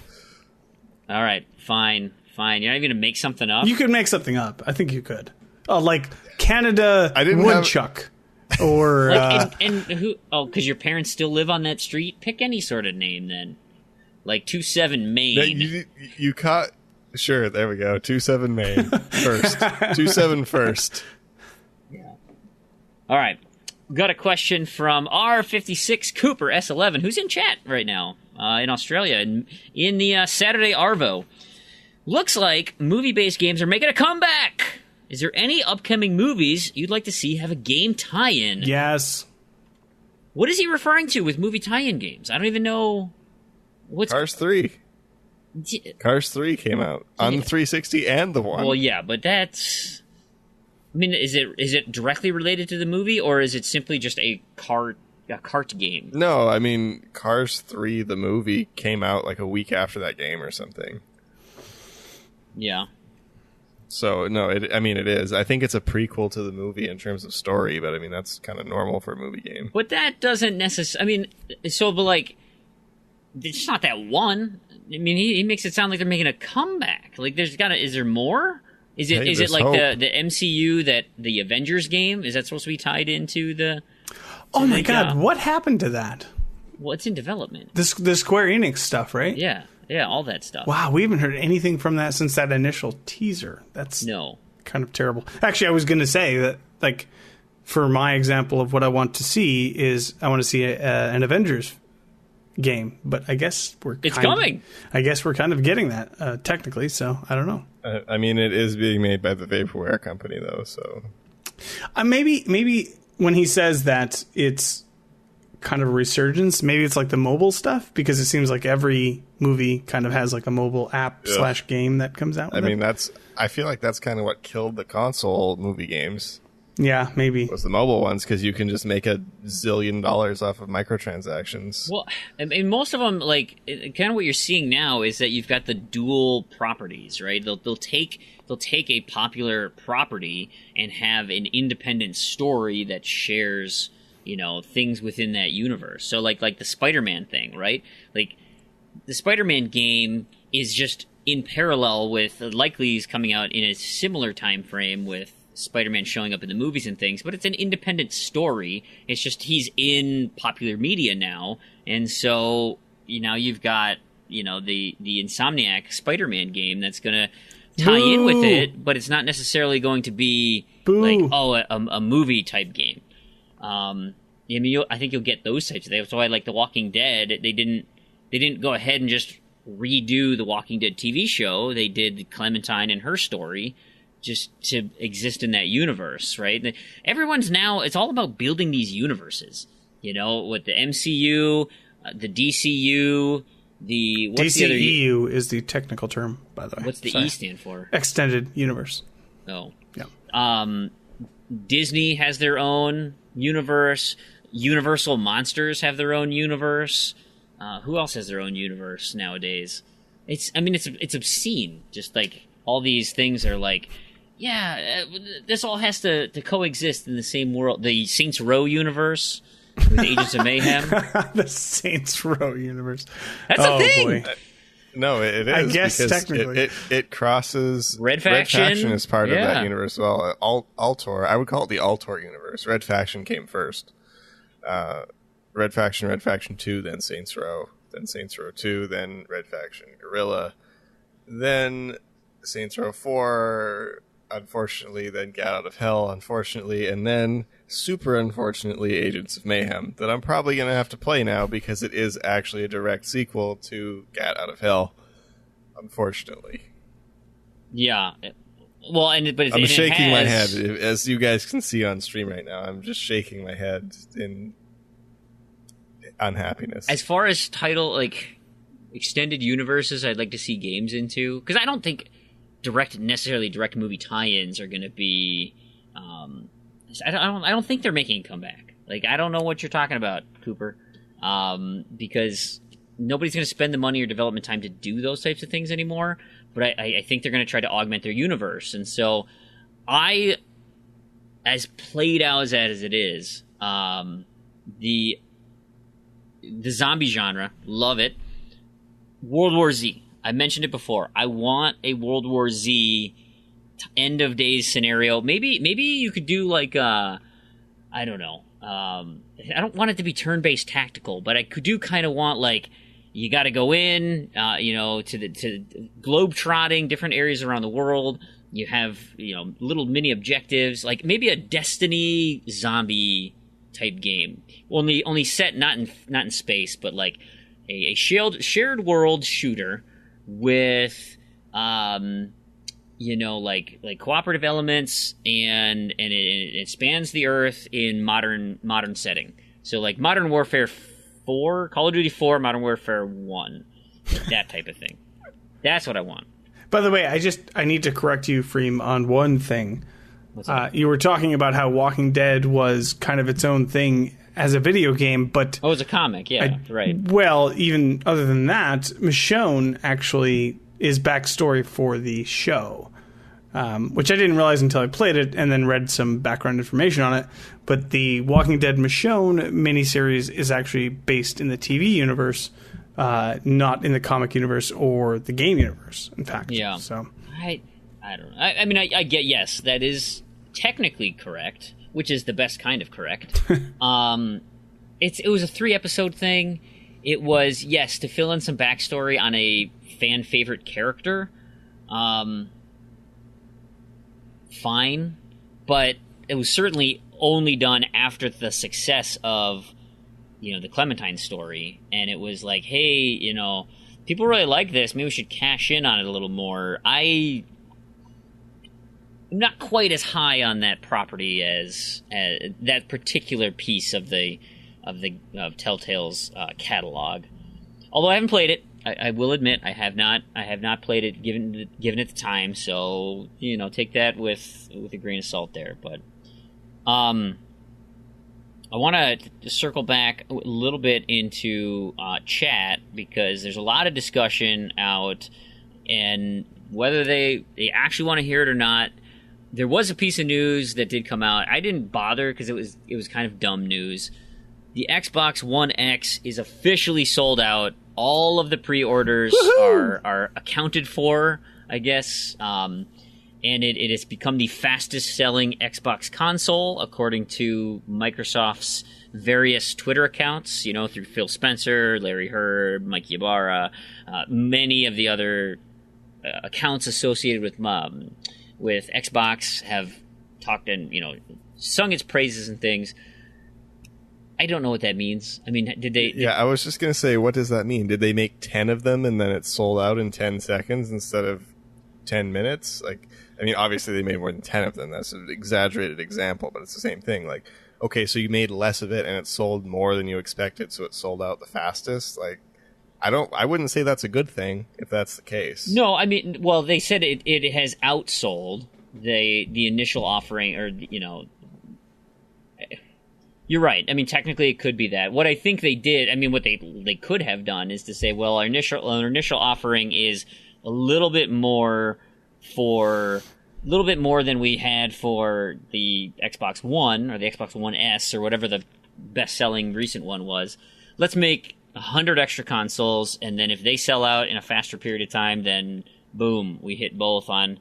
Yeah. I don't know how many were out there. I don't know how many were offered. I mean, they offered the initial during Gamescom at like 2 a.m. and they were gone within seconds. I mean, that was it. You had no chance. And then Amazon got some, more pre-orders allotted to them, and Best Buy had some. Like I had a couple opportunities to do a pre-order, and so they let it run for a week, and they got their numbers, and then they said, okay, yeah, we're done. I don't know what their initial Project Scorpio builds were. I'd like to. I don't know anyone who wanted one that didn't have an opportunity to get one. So maybe if in chat you guys have people that that wanted a pre-order and couldn't get one, but I mean, did you guys? Let me ask you this first: are you interested in a pre-order? Does that do anything for you, Randy, Prue? You guys gonna get one? I'm not gonna get one. I mean, I like that they did the actual limited edition controller and console this time. That interested me a little bit, but not enough for me to try and scrounge up $500 I don't have to get one, because I'm just simply not going to use it. I mean, I'll probably try and buy one of the controllers new down the line, but yeah, it's like I said before, it just doesn't interest me. I did. I actually pre-ordered. I wasn't. Oh, money bags. Well, here's the thing. I was gone when all this was going down, so like I was on my trip and wasn't really paying too much attention. Like I saw that it was happening. I'm like, okay, well, I guess maybe I won't get it or whatever. And when I got back that night, I was like, okay, well, let's see if there's any available to me still, and there was. I got it from Best Buy. And so I pre-ordered it, and it went fine, no problems for me. Again, like you were mentioning, Fream, like it's kind of useless information without context. If we don't know the numbers at all, this is kind of a stupid, pointless thing to brag about. If they were like, this is, X millions or whatever, like then we can kind of understand it more. But right now, it's just like, okay, well, it is what it is, I guess, but we need more information for sure. Yeah, and I wouldn't call it stupid. I mean, they're not going to say like, hey, this will make us look better if I only say that we have 10 pre-orders. Like, people are going to know, right? I mean, you're going to have an idea of the wider community, how many they want. Like, that, like I said, everyone I've heard who wanted one got one. I haven't heard of anyone who didn't get one, which means there likely was a lot of people who are interested. GameStop, I think, mentioned like their Xbox One S sales have slowed down a ton as people are doing their pre-orders for the, in expectation of the new system that's coming out. And so, look, I'm sure it sold great. I'm sure there's a ton of numbers out there. But if I'm talking 1 million units, I'm talking 2 million units, I'm talking 12 million units, like, again, like you said, without context, it's a little shallow. I mean, it could be 1 million pre-orders. That's a big number. Is it going to put a dent into the 50 million other consoles that are out there? Not really, right? I mean, that's not that great. I don't think it's supposed to, though. No, I mean, that was always kind of my impression. Is this was just kind of a supplement, like this was for like the top of the top, and that's it. But I mean, I guess given the numbers, a lot of people are buying. Like, I mean, the fact that they did sell out faster than expected. Yeah. Yeah, I mean, I guess it's selling better than they expected, which I suppose. And I saw this too, and I'm glad ZZ Urban Spaceman put it in the chat. Is that the one thing that they can hold their hat on is that there were more pre-orders of the Xbox One S than PlayStation 4 Pros have sold all year so far. And so, like... And that's just on Amazon. That's Amazon reporting that, yes. Okay, so is that PS4 Pros sold on Amazon versus Xbox One X sold on Amazon? Or correct. Xbox One X sold on Amazon versus all PS4 Pros sold everywhere? I believe isolated to Amazon's reporting. I don't know the exact details of that story, but I'm sure that's going to be a pretty good benchmark. I agree. People buy a lot of stuff on Amazon. Yes, and even if it is just a microcosm, you'd think that it's not like, oh well, the PlayStation 4 owners, they only go to Best Buy, so like you don't get Xbox over there. That's if you want Xbox, you got to go to Amazon. Like that's not a thing. That's not a thing. So I think as a representation of what's actually out in the universe, I think the percentages of them are going to maintain pretty consistently between stores. So yeah, like that's great. That I love that idea. And the PlayStation 4 Pro, I think, unfortunately, it was just presented in such a way that just was so unappealing to people. I was just going to say, like, it's kind of faint praise. The PS4 Pro seems to be like kind of a failed thing. I mean, as far as I understand it, and I could very well be mistaken on this, but it's like they did their initial launch. It was kind of a thing. It hasn't been a thing since it happened, and I don't know. It's just something that I don't hear about ever, like at all. Like there's no value add for the PS4 Pro. So, but the Xbox One X, like they're kind of putting a lot into this. Like, yes, you're getting the best experience that you can have. Yeah. It doesn't surprise me at all that it would outsell the PS4 Pro, even by a very wide margin. I mean, even Digital Foundry just had a piece that came out, and they got to play, I think they had 10 titles with those new Xbox One X upgrades. They got to play at Gamescom, and they wrote a big article about, like, look, there's nothing we can actually, like, show you or present to you here or tell you about, but, like, these things look awesome. Like, they look so good. And he's like Gears of War 4 right now.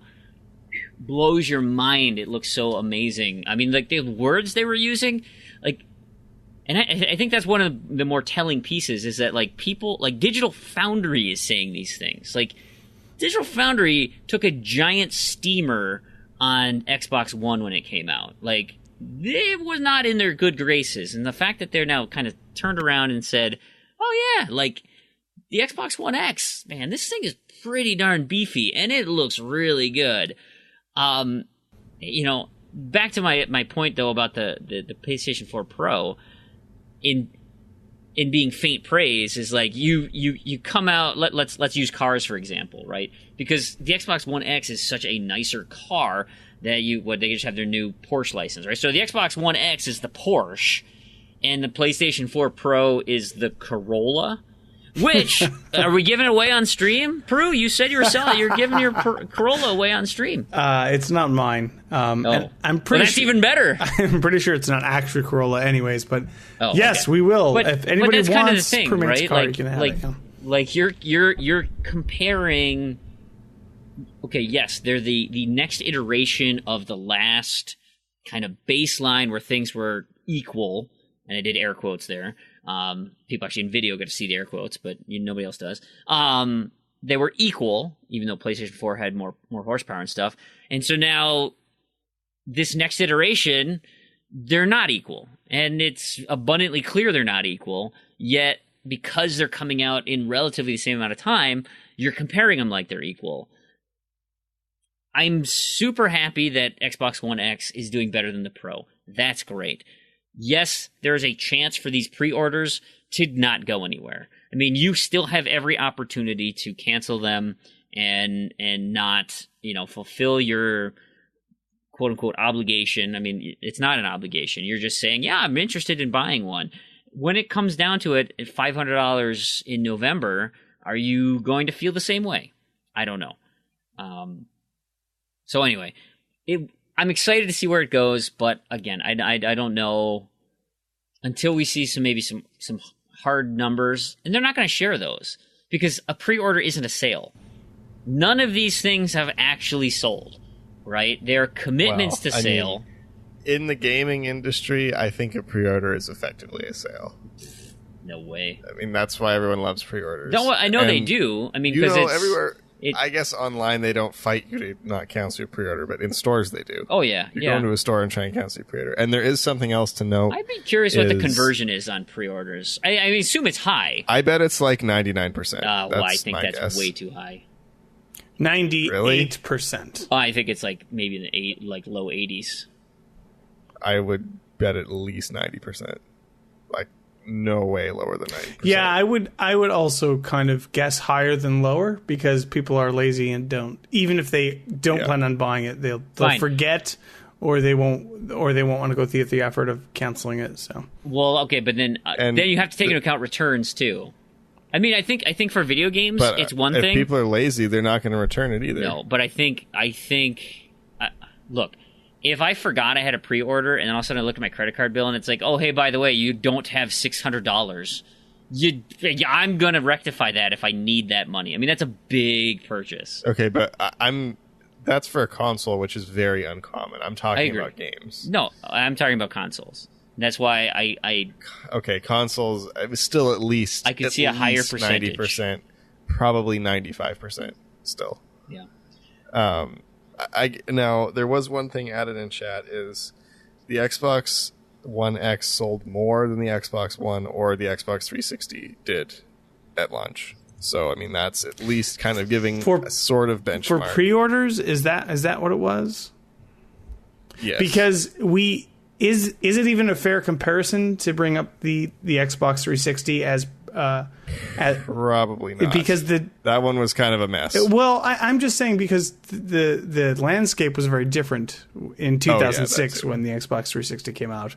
I don't know that would even really be a meaningful comparison, even if it were accurate, which I don't know if it is or not. But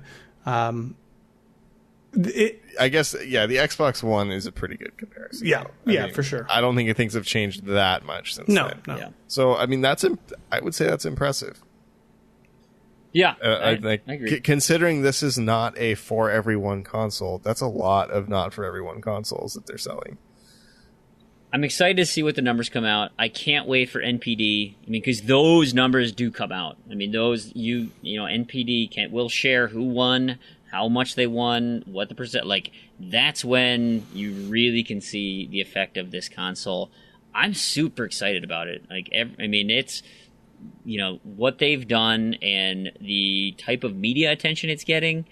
I don't think it's bought media attention. I think it is genuine. These people are excited about what they're seeing because they're seeing it at firsthand, and it's paying off in their eyes. Like, yes, this is what I want. So that's what I'm excited about. Let's move on. If you're listening to the podcast part of it, we have 2 more questions, but we're going to open it up to the chat and let the chat ask us some questions as well while we go through these other 2 items here to cover. We're moving some things, some existing questions, so we'll cover those next week, maybe in a live chat as well. But before we get into some live chat questions, we've got a question from JJ Aldana for Randy and Prue. In your opinion, what can save Rock Band 4? What songs or artists would you love to see as DLC? Now, I don't want you to go too long on this because I think we have an entire month worth of Rock Band 4 discussions. Although it has been a little while. Something tells me we don't have any new listeners. No.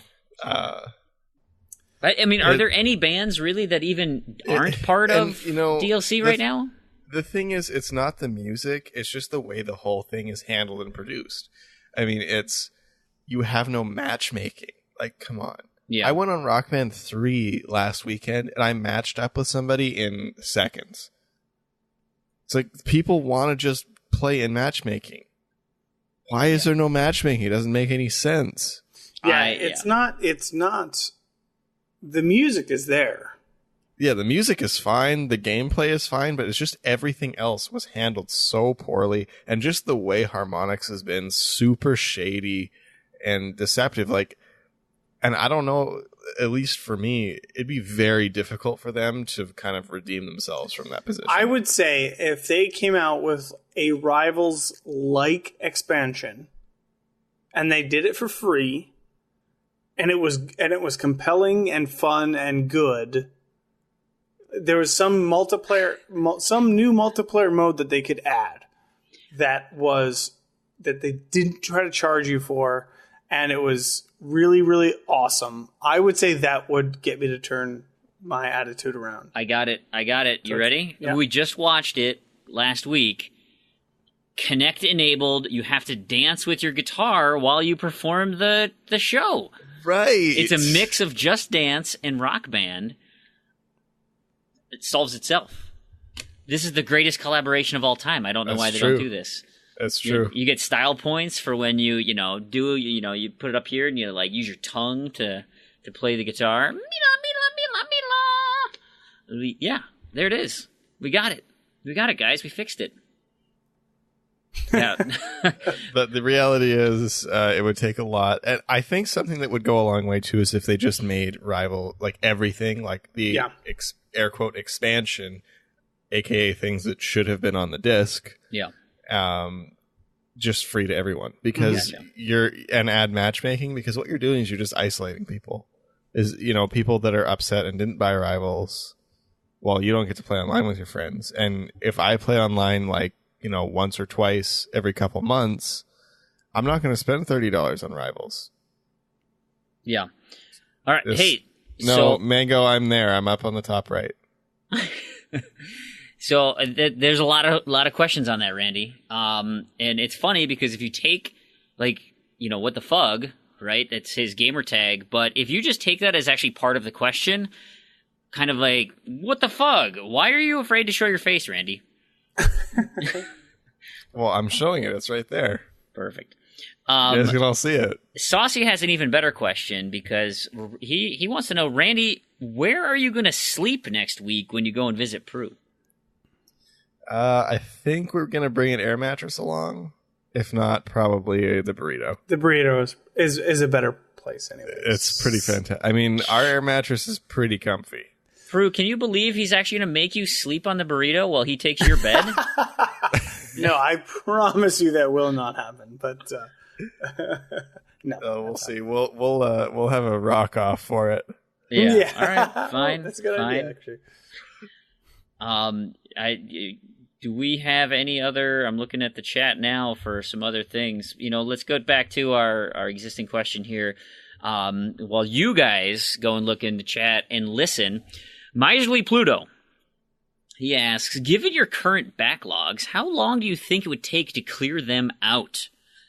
Oof. So I actually did some homework here, kind of in the essence of the True Achievements podcast, where they, Rich has all this data at his fingertips that he can actually pull this type of stuff. But there's a website out there called howlongtobeat.com.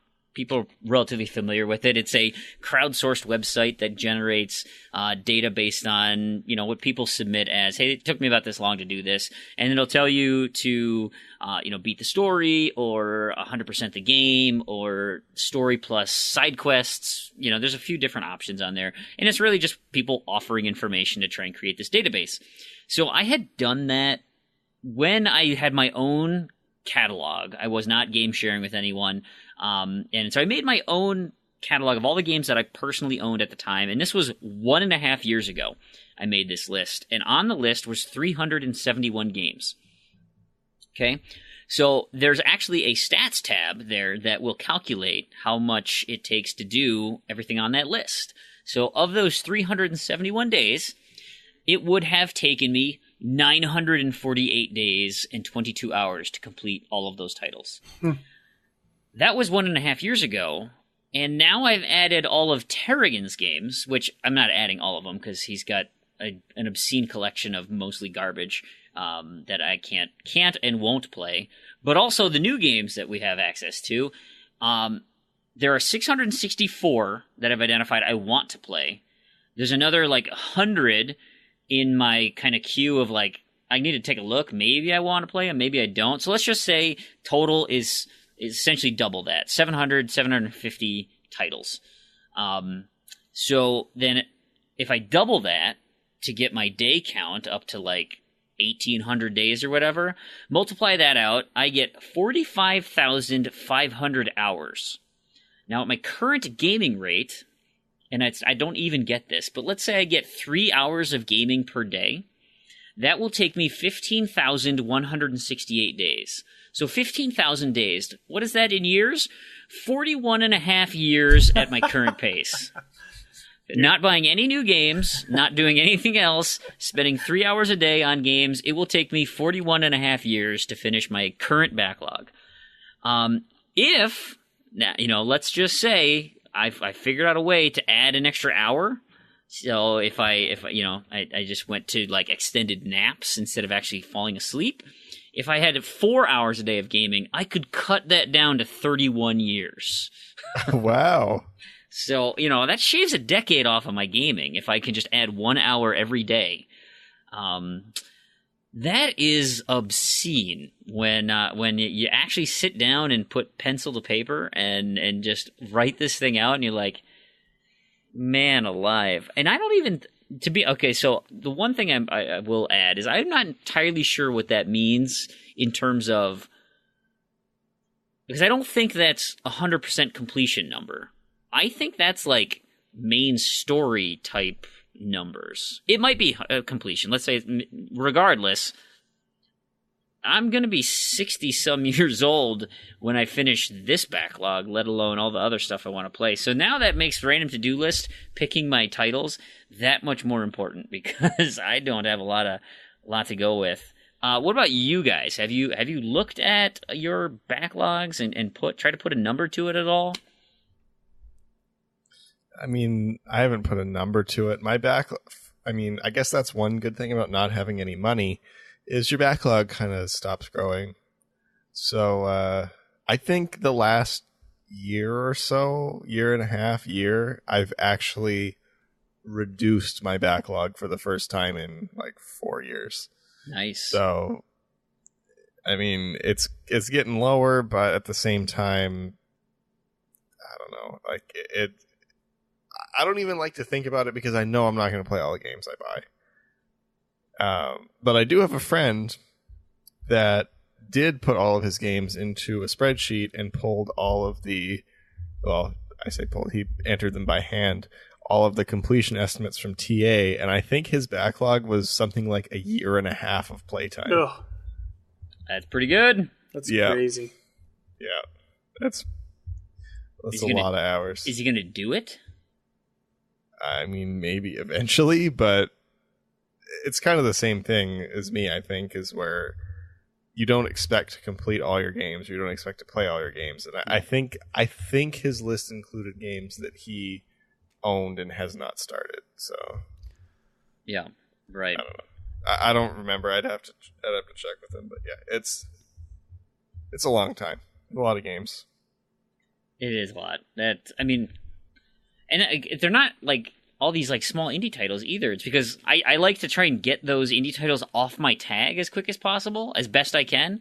And so it's like all those AAA ones that pile up, like Skyrim and 5 Assassin's Creed games and 4 Final Fantasies, and I mean it just The Witcher 3. Like they're all these games that I own. GTA 5. It's like I own all of those games, especially GTA 5 and The Witcher 3, because they're in discussions of greatest video games of all time. Like, it's hard to pass those up when they're like $20 for everything with the DLC or $15 or something. Like, to have a piece of history, but at some point, like, I'm going to want to play that, and it's not like you want to play it when it's at least close to relevant. Because you can look fondly at like Pac-Man or Tetris or Mario or stuff and be like, these are awesome games, but we've evolved so much further, or the graphics have been so much better, or the depth, or whatever. Like, there's that additional layer of game mechanics and things that we've learned and how to make the games even better. So where's the window, which I have to actually go back and try and get these things taken care of. That's always my issue. Prue, you have anything else to add? No, it's tough because is a backlog just these are the 300 games that I own and haven't played, or is it these are the 100 games that I want to play but I haven't had time for? Because, like, if you include in your backlog every game that you have access to that you haven't played yet, it's much more daunting than these are the 50 games that I want to play, that I really want to get to. And, I mean, that's kind of an interesting place to go to because, well, how do you discern? How do I have EA access or I have Game Pass or whatever, but how do you pick where you want to start from? And I don't know. I mean, it's tough for me, but I don't think... I would say that there are probably thousands and thousands and thousands of hours of games that I haven't played. But if I were to pick, like, my backlog, if I were to pick the games that I wanted to play, I would try to narrow it down a little bit in some manner or fashion. Yeah. It's tough. It's a bit of a struggle because, like, how do you pick that? I don't know. It's tough. Now, I think that's kind of a good distinction, though, because actually most of the games I've bought in the last year or so have been games that I specifically know I'm not going to play. And they go straight to my completed shelf. Like, I have just kind of rare, obscure games that I'm gonna keep sealed forever because they're just for my collection. I would not count those as part of my backlog. Right. And yeah, I think that is a good distinction to make. Tarragon adds to, in chat, mentions that my kids will probably move out in about 20 years. So, I might be able to really extend my gaming at that point. And maybe I can actually get this done before I'm 50. What do you think? You just have to hope Tarragon stops buying you more games. Yeah, 14. exactly. And he's not happy that I'm going to be putting Destiny 2 on his tag here in the near future. It's, we're trying to get this relationship where we share games that we're both interested in, and I'm just going to put a game that he absolutely doesn't care for. It is what it is. So I've been pulling some questions from the community. We'll start with Skeptical Mario. He says, hey, this is not a great question here, but I got one. If Sonic Mania is so great, what other franchises should get the 90s side-scroller treatment? He mentions Halo in here. Do you remember that dude who made the Halo 2D side-scroller thing? I remember that. Yeah. It looked like it was like a crappy-looking Contra, but yeah, that'd be awesome. I mean, if it's anything like Spartan Assault was extremely well done, I thought. Yeah, but that's not 2D. No, but it's kind of, I know it's not 2D, but you could have that same kind of like shooting mechanic, like with the Halo guns, with the Halo enemies, with the Halo feel, but in a 2D run and gun. Halo, I don't think Halo lends itself to 2 dimensions very well. I wouldn't put that on the top of the pile at all. I totally would. What's wrong with you? That would be so much fun. Don't make it a Master Chief story then. Just make it like another story. But it's essentially a Contra story. Why couldn't you do that? Literally, Halo as Contra would be awesome. Well, then it would just be Contra. No, it'd be Halo in the style of Contra. Like, I don't want shirtless dudes with bandanas. I want Spartan armor. All right, that's fair. I want Spartan armor with, awesome guns. And, you could get the Needler, and you can make the Needler like the spread shot, like, up, do whatever. Or you could, get your battle rifle as, like that one of those, like, straight laser shot type things that, like, are just real high accuracy sniper thing. Well, why wouldn't you use the DMR, I mean? Why wouldn't you use the Spartan laser as the laser shot? I don't know Halo that well. That's fair. You could even have like like a Trials Evolution style Warthog driving, right? I like that. As part of the game. Yeah, that's good. I like that. Freaking writes itself, man. So 2D side-scrolling action. What about you, Randy? Do you even play recent games that you'd have a reference here? 2D Saints Row? Does that do anything for you? Is that even possible? No. They have that 2D Dark Souls game that's out. Kind of the homage to Dark Souls. I can't remember the name of it offhand. Chad, help me out. I'm not a huge Dark Souls guy, obviously. I did the one stream once and got the crap beat out of me and haven't revisited yet, but... I don't know. I feel like the thing with Sonic is that it's kind of... it's just redoing what was done really well previously and then was translated poorly to 3D and then was brought back to 2D. But I can't really think of any other franchises that are like that. Because really, I mean, the first 2 3D Sonics were good in their own way, but I mean, they had plenty of issues because it just didn't translate well. But I don't know. I really can't think of anything for that. Or anything recent that I think would really translate into a 2D platformer.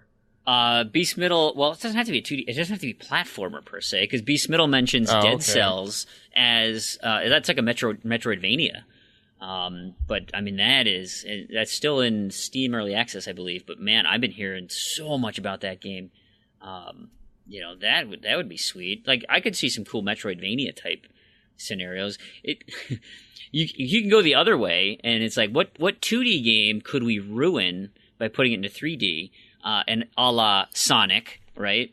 Earthworm Jim. Sonic Adventure. Earthworm Jim was a disaster in 3D. I think one of the worst would be Rayman. If you take Rayman and turn him into 3D, that would be a disaster. Every non-Nintendo property, basically. Rayman 3 was a great game, I think. I'm pretty sure the 3D Raymans were well received. Was it just like a character platformer like I don't remember. Mario Galaxy or 64 or whatever? Yeah. I don't remember that at all. Where the hell was that? Rayman 3 was PS2 era, and it's also an XBLA. As like an HD redo. Well received, I think so. I could be wrong. I'll take your word for it. I don't know. I mean, I never played it. That's just what I heard.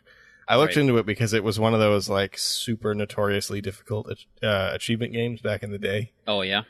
I still kind of want to because it looks good, and I really like Rayman Legends. But we'll see if I ever get around to it. It's a tough one. Yeah. I gotcha. There's got to be some good 2D. Anyway, let's move on. We got a question from the Mighty Mango, who apparently was out drinking all night and finally made it to the stream. So thank you so much for joining us, Mango. He wants to know best movie ever. Is how he wrote it. He might have been drunk. I don't know. But I added the inflection because that's how I feel like he would say it. So let's hear it, guys. Best movie of all time. Is this like in personal opinion or like highest quality? Personal opinion. And I will. It is okay to add this, but Fufu Cuddly Poof asks, "What do you think about the Angry Birds movie?" So if that's in the conversation, great. But Tarragon's response was correct in that it's at the same level as the Emoji Movie, maybe a little bit above. Yeah, little tiny bit. Oh, I forgot, Saucy. Mr. Mango. Yeah, so answer Mr. Mango's question. I think for me, this is the first one that comes to mind, and there might be something else that I'm not thinking of. But the first one that comes to mind immediately for me is Napoleon Dynamite. I absolutely love that movie. It's definitely one of my favorite movies. It is a great movie. I'll support you on that one. It wouldn't be in my top. Certainly not my top 10. Top 50 maybe. It's a dumb movie for sure.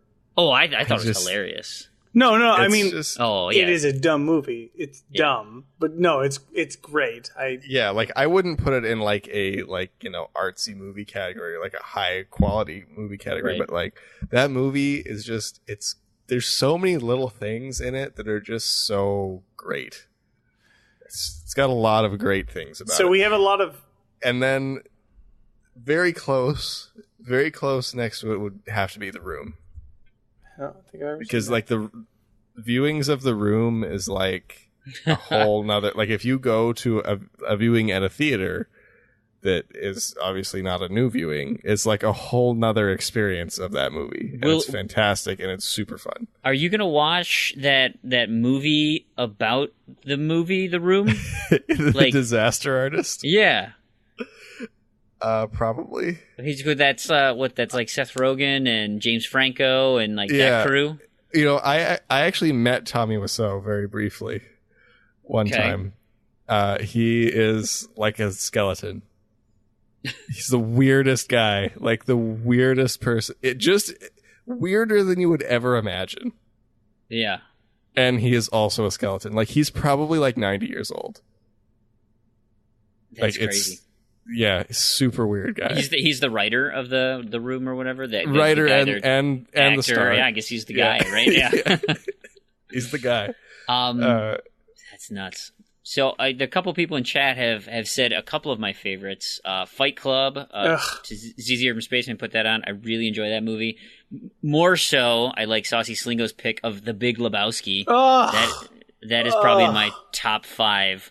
One that came to mind, and I don't even know. It's probably because it was my first Christopher Nolan movie experience. Was Memento. It doesn't hold up as well now going back to it, but I remember the experience I had at that time. It was just like just blew my mind how cool that was and how it all tied together. So, that for whatever reason, when this question popped into my head, that was the first on the tip of my tongue. What about you, Prue? So my number one would be Shawshank Redemption. Would probably be my favorite film of all time. Not far behind it, which is very different in almost every way, would be Scott Pilgrim, which I love. Oh, that's a great one. I love Beyond Love. I can watch that movie over and over and over again. And then, of course, there are others behind it, but those are probably my top two. Sure. Yeah, we got a lot of. I mean, there's a ton of. I mean, everybody likes movies. There's lots of aficionados out there. It's. Are you guys? Are any of you going to get that Movie Pass thing? Does that do anything for you? I already did. You do have I was it? going to say, yeah. Yeah. So you hang on. Let's stop and pause here. Because Randy, you understand that is basically a season pass for the movie theater, right? Except it's got you. Except it's less than the price of one movie. No, now, it's fair. It's fair. It's fair. Now, if I could buy a digital games pass that was $50, and I was going to buy a $60 digital game anyway that I would get to keep with that pass, I would buy that too. It seems like a really good deal. I think I want to get it. I mean, if you're going to go to the movies once in a month, there's really no reason not to. Yeah. Because it's less than one movie ticket. That's my issue, is I can count on one hand the number of movies I've been to in 2007 and 2017 and 16 combined. And they've all been children's movies. Like, just don't go. I just can't. Where's the time, man? I mean, like, me and my wife go to the like to go to the movies, and we go less often than we would like because it's so expensive. Yeah. So Movie Pass kind of solves that problem. Gosh, if you said for games, man, if there's only like a service where you could pay maybe $10 a month for a large collection of games. If only. If there's only a console that we favored that actually offered a service like that, that's so bizarre. Yeah. Embrace the digital. I think I would. That kind of digital is fine. All digital is not fine. Gotcha. All right. Well, I think. It's 2 a.m. for you guys. It's getting pretty late. We should. I'm getting pretty tired. We should start rounding up the troops here. Let's. Hey, it's the end of the month. You guys have anything planned for the next week that you need to just really focus on and get cracking on? Titanfall, yes, of course. Working on Battlefield. I made a list of. I still have to finish ZZ Urban Spaceman's gamertag challenge for this. So I'm like, I knocked 3 off tonight. The problem is I'm going to my brother-in-law's bachelor party this weekend, and it's like 3 hours away for one weekend. And I'm sure I'll have a good time. It'll be fun, but it's like, we're renting a cabin. So it's like, hey, here's $120. And oh, guess what? There's some dudes here interested in the fight. So, hey, why don't you throw an extra $20 on top of that? So we can all watch the Mayweather, the fight. And it's like, it's not for me. Like, I'll watch it as a spectacle, but I'm not really that interested. And like, I'm in my mid-30s, got a couple of kids. He's in his mid-30s, still plays on a rugby team, and all those dudes drink a lot. And it's just not my crowd. Like I said, I'm going to have some fun, but it's, I'd much rather stay at home and play a whole bunch of crap, gaming-wise, get some more zombie games in. I got to finish Deadlight, or at least get my random to-do list in that. I gotta finish. I wanted to play Little Nightmares so bad this month. Didn't happen. I guess there's still a chance. Zombie, the Ubisoft one, I've got a real early random to-do list item on there I want to play. Man, there's just a bunch of other small things like that I want to get done, and I'm not even sure it's gonna have the time. But that's kind of my plan for the week, and then coming up, guys. End of the month. I can't wait for September. Those are always my favorite when when we get the new lists and everything. Actually, my plan for the week is to go on the McRoad trip. I mean, McRoad trip. How did I forget about that? That's right. It's a big deal. That's right. McRoad trip. We're gonna get some fun snippets and recorded bits and stuff from the McRoad trip, I think. So let's move into Knobs and Discos, our home for discontinued and unobtainable achievements.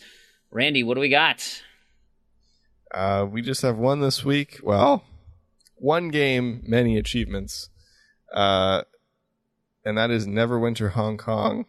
Saw that. Servers are going down, and I think it was about a month, the end of September, I think it was.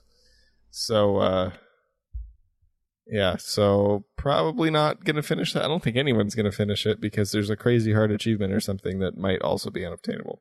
Is that... So, wait, is Neverwinter Hong Kong like a stack? Or is yes. It, okay. Yes, it is the Hong Kong version of Neverwinter. The China version and the international version are untouched. Hong Kong version is getting shut down. Gotcha. Yeah. And that's it. I forgot to mention, so totally unrelated story here, but so we're moving out of Knobs and Discos. I'm going to tell the story, and then hey, what's the Review Zed game this week? Do you know? They told me, and then I forgot. Well, here we're going to have Review Zed. I'll kick it over. You can stick around. You can listen to Damien and Warren go through the Review Zed game this week. Z to Z Podcast presents Review Zed. All right, so we're back again for another, Review Zed segment. Got Warren here. Warren. Howdy. We are reviewing Embers of Mirrim. Actually, can we talk about our GTAS team? I really want to just make that the... Wait, we're talking for like the one that we didn't make this year or the one that's going to destroy next year? The one for next year, the destroy. Gotcha. Yeah. You and me, man, all the way. I know. Hey, yeah, you heard it here first. Me and Planting. We are a team. We've already got our strategy. We started preloading.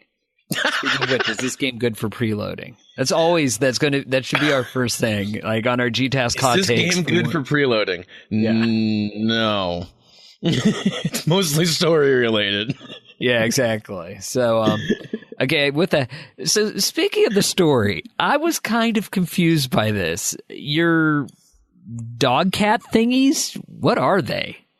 I thought it was more cat than dog, but yeah, I'm not really sure. It was some form of animal. Oh, wait. Maybe we should back up for a second. So let's tell what we're reviewing. Yeah, okay. So the game, I did say it is Embers of Mirrim.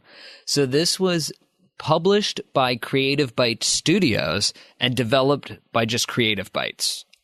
But guess it's the same company. So Creative Bytes, this was released on May 24th, 2017 on Xbox One. Xbox Live store price, $19.99 US dollars. And yikes. Yeah. They have it classified as a platform. I agree. It's a platformer. Is it a puzzle? Is it really a puzzle, or is it more just straight up platforming? I would say it's probably more platforming than puzzling, but there's definitely puzzle elements to this. Yeah, I guess like that's a lot of platformers. Sometimes you have to when you're jumping, it's kind of cross genre. Yeah, but not really complicated puzzles. Like how you platform is the puzzle. Yeah. So yeah. So I guess there's not much of a story. I guess you watch the opening sequence and you're, as we were saying, so you're these cat-like things, whatever they are, but they got wings and they glide. Wyverns? Yeah. Is that wyverns? I don't know what this thing is. But they have names like Oku and Enid. But you were in a very nice glass tower or crystal tower, and then some weird geometrical shapes did something and blew up your crystal tower. That's what I seem to view from it. Yeah, well, with there being no real words, I'm with you there. Yeah. So I guess then you learn that you kind of go through we'll air quote tutorial where you're learning to jump and do things like press this thing to glide, hold A or press X or do left. So you get the controls and you absorb these crystal powers, which allow you to morph into I think it's a green ball. When you hold left trigger, you morph into a green ball on the left.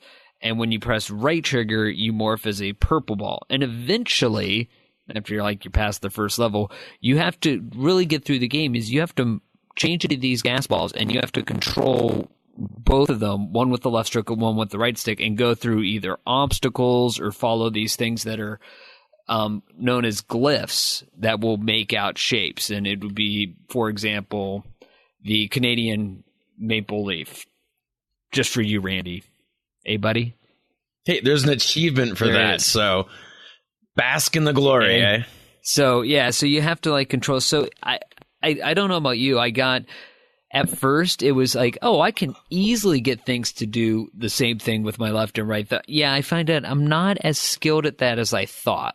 There is definitely not drift, but yeah, when you're I need to move the right stick a little bit to the right, and then I'm moving the left in addition. So it gets a little frustrating when you really learn. You have to almost be very acute with your controlling of each thumbstick and kind of also paying attention on screen to what the left hand and then versus the right hand's doing.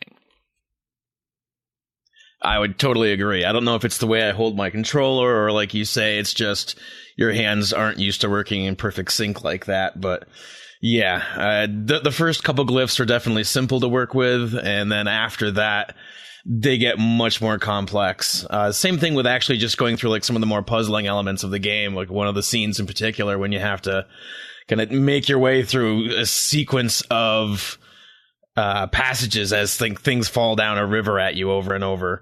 And it's thankfully it saves after each item that drops, but in the same respect, it teaches you pretty quickly how to manipulate left and right and how to get good at controlling each one independently. It was interesting because I haven't come across a game that does that type of dynamic with controlling. So, so the game is Brothers. Okay. Yeah, but Brothers I don't think was as demanding as this was in terms of the speed and the response. True. It wasn't a platformer. Yeah.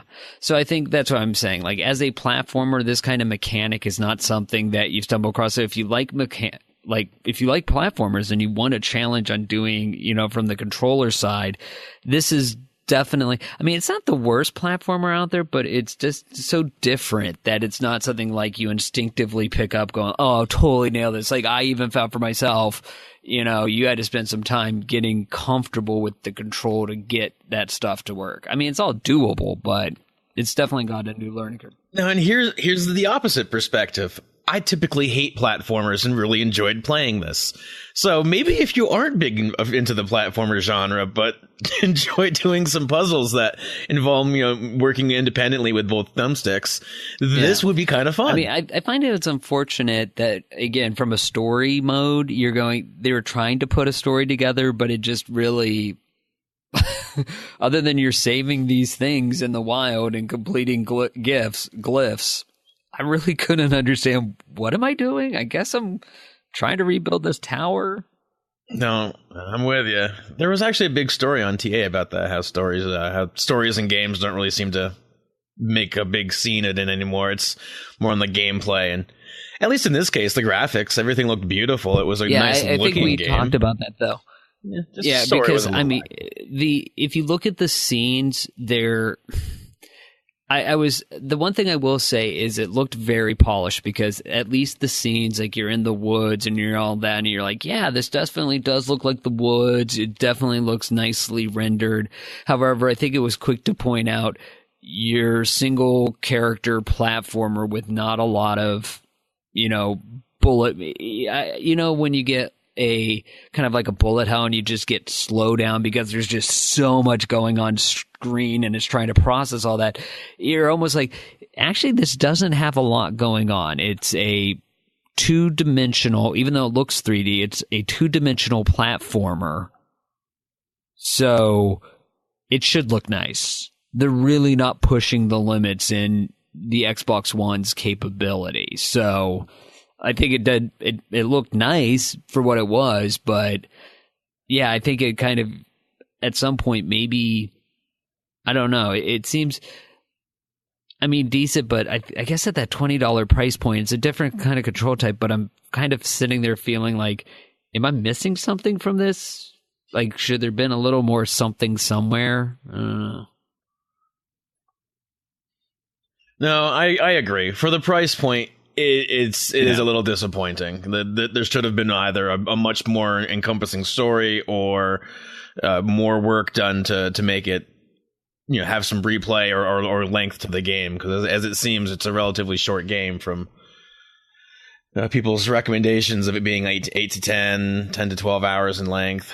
Seems to be like somewhere in that range if you're doing a run through without a guide, which there doesn't seem to be a whole lot up right now. So part of it, so you do get through all the levels. There is level select, so if you miss over some of the glyphs in the level or finding these whatevers you're saving, you can at least go back to find them. But other than the glyphs on the level select, so if you missed a glyph because they'll be colored in if you got it, and it'll still be white if it's missing. So that. I don't know if there's any way to tell when you've missed one of your companions, other than just knowing the name and saying, "Oh, I don't have the Save Uko achievement." All right, where's Uko? Level 3, okay. And go back. And so I think you're going to have to use a guide to find the missing companions if you did not find them on your initial run through. I mean, did you see anything otherwise? Okay. No, I'd say you nailed it there. 8 to 10 hours, $20. It's, again, yeah, I'm on the fence. I liked it. I think there was something definitely different. I think as a game, it was good. It's just a 20 for me is a little steep on it. If it goes on sale something like 15, I could definitely say, yeah, it's worth trying and picking up. You should have some fun with it. But at the full price, I'm a little skeptical on it, but I've seen worse. Well, I'd have to agree. Oh, and I'd have to agree with that as well. Yeah, definitely. If you can find it on sale, go ahead and pick this up. It is a fun game. Otherwise, be aware it's $20, so it's a big investment for not a whole lot of time investment. If you went through and saved everybody, I don't see you going back and spending time on this game. There's no co-op. It is all single player, so spend some nice time with yourself.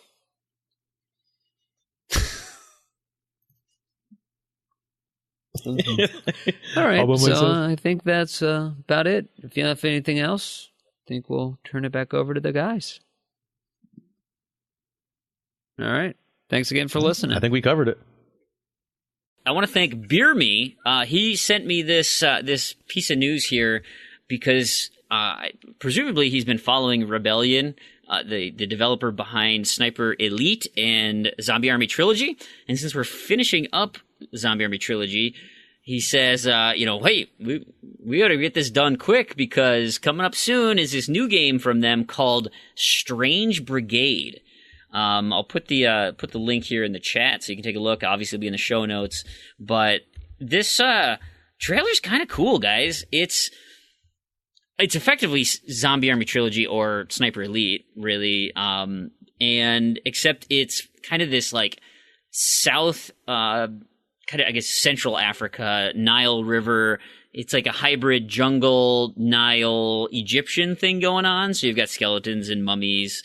And then there's some, architecture of the ancient pyramids but still kind of lush jungles, at least what you see in some of the clips here and stuff. But I really have enjoyed Zombie Army Trilogy. Like it's certainly you saw the first 2 episodes and those were fan mods, right? Those were, what fans had done. And then Rebellion, it kind of saw that and was like, that's really cool what you did. Let's make it into something full-fledged for Zombie Army Trilogy 3, the episode 3. And when you moved from 2 into 3, you really saw the improvements of actually putting like a development team behind it versus just a couple of people modding it. And so like just the complexity in the quest line, or you're not just like double backing over, you know, the same ground you played in Sniper Elite, that you actually had new areas to explore and, you know, new mechanics, like a few new monsters and stuff. Now this is like a full-fledged game, zombie-type game from the ground up that, you know, hopefully they use a lot of the assets from Sniper Elite, because some of those like rifle mechanics are my favorite parts of that game, where it's like you have a lot of zombies and things, and yes, it's so much easier just to grab your shotgun and walk around and just blow dudes away, or get the Blasharaka and just, you know, just gun them all down with an auto machine gun. That's not a thing. A machine gun. And, you know, yeah, okay, fine, whatever. But when you have that single shot bolt action rifle, and it's like dialing in on headshots, bam, there's another one, bam, and like the tension is so high because you've got so many of them. It's like I can't miss a shot because all of a sudden they're going to be on top of me. So I gotta bam, each one. There's another one. There's another one. That's so much fun. I love that. I hope they don't take that out with this and try to make it more arcadey, more actiony. I really like the idea of kind of the slower type bolt action rifle type gameplay. So anyway, Strange Brigade, keep your eye out. I went ahead and registered myself to win through the website, so maybe I'll get a copy of the game. Maybe they'll hear this and they'll like the promotion. Anyway, it's been fun. Do you guys have anything else you want to add to the show while we outro this? I will add that, you know, there'll be obviously not on stream tonight, but listening to the podcast in general, we will have the contest roundup. So closing out August, by this time, I really am just introducing the contest for September. I'll reiterate some of the things we talked about at the front of the show, but all of the other ongoing contests, get some details on that. So that'll be great. So you should listen to that, and then I think that's about it for right now. So I want to thank everybody for listening. I want to thank all of you for coming into the stream and having some fun with us tonight. I'm so happy with the turnout. I hope we can make this a regular thing, because actually I feel so much more energized doing this live show than I do recording when I know I can take breaks and stuff like that. Like the fact that, look, I'm looking at a camera, but like the sensation of like the cameras are on, you got to be on top of your game. That is so much fun. I love live theater. Yeah, I love that type of experience. We'll see how the editing and stuff goes and how the final podcast product comes out. Hopefully we've done enough to entertain you as the audio listener and integrated chat enough to cover both sides. I don't know. We'll see. But I do want to thank you all so much for taking your time to listen. If you could and would support us financially, or, you know, not expected, everything is appreciated. Patreon, you can go to patreon.com/Z2Z. Z2Z is one word, ZEDTOZED. Anything, you know, there are prizes to those who are members of Patreon, or are patrons of us. As we gear that up, there will be more specific things. I know, you know, there's been some chatter about our tweet giveaways. Those are from the developers for the review parts of it. That's completely independent of the Patreon part of it. We're gearing up to do our own for those. If you can't do it financially or don't want to or whatever, totally understand. A wonderful free way to help us out is to rate or review us over at iTunes. That's probably the most popular place that gets the most traction. Everything's appreciated there as well, so that's wonderful. Website is z2z.com, where you can find this show, but I recommend going to our forums, forum.z2z.com. Take a look at our contests. We're gearing up for the random to-do list in a few days. It's never too late to sign up. So even if it's mid-September by the time you hear this, you know, get a list. They're great. They're so much fun. You know, hit that backlog and try and, you know, snipe some achievements off your list there. And then if you want to contact us or the show, Twitter, probably best, at Z2Z, ZEDTOZED. Email, contact@z2z.com. You can reach me at Freamhole, FREAMWHOLE. That is my Twitter handle. It is my gamer tag, not without the @ sign, obviously. You can reach me through Xbox Live. That's where you can find me on True Achievements. I'm pretty much Freamhole everywhere. And I would love if you come and hung out with us at our Discord channel, discord.me/Freamhole. Many of you who are watching the show in the chat right now, you've already been to there. We have so much fun. There's lots of boosting groups that go on there. It's a nice, awesome community of, some of us who we have a good time hanging out and playing games. So that's where you can find me. How about you, Prue? Where can we find you? Well, people can find me on Twitter at OneUpDan. That's in number one, not the word. Of course, you can find me on Xbox and True Achievements under Prue, which is PROULX. You should register the name Prammy while just to make sure you get it. Probably should, just to be safe, yeah. Just to be safe. Yeah. That's what I'm thinking. What about you, Randy? Where can people track you down? You can find me at Twitter at Randy2727 and Crandy on True Achievements. Wonderful. Thank you, everybody that made this possible. Thanks for all your support on the back end. Doughboy helping out with moderating. Thank you, Warren Planting, you guys doing Review Zed. That is awesome. Tarragon for helping out with the contest and doing the show. So on behalf of Randy and Prue, I have been Brandon, and to all of you achievement hunters and Gamerscore junkies out there, thank you so much for listening, and we'll see you next episode. Later. Thanks for listening. Good night.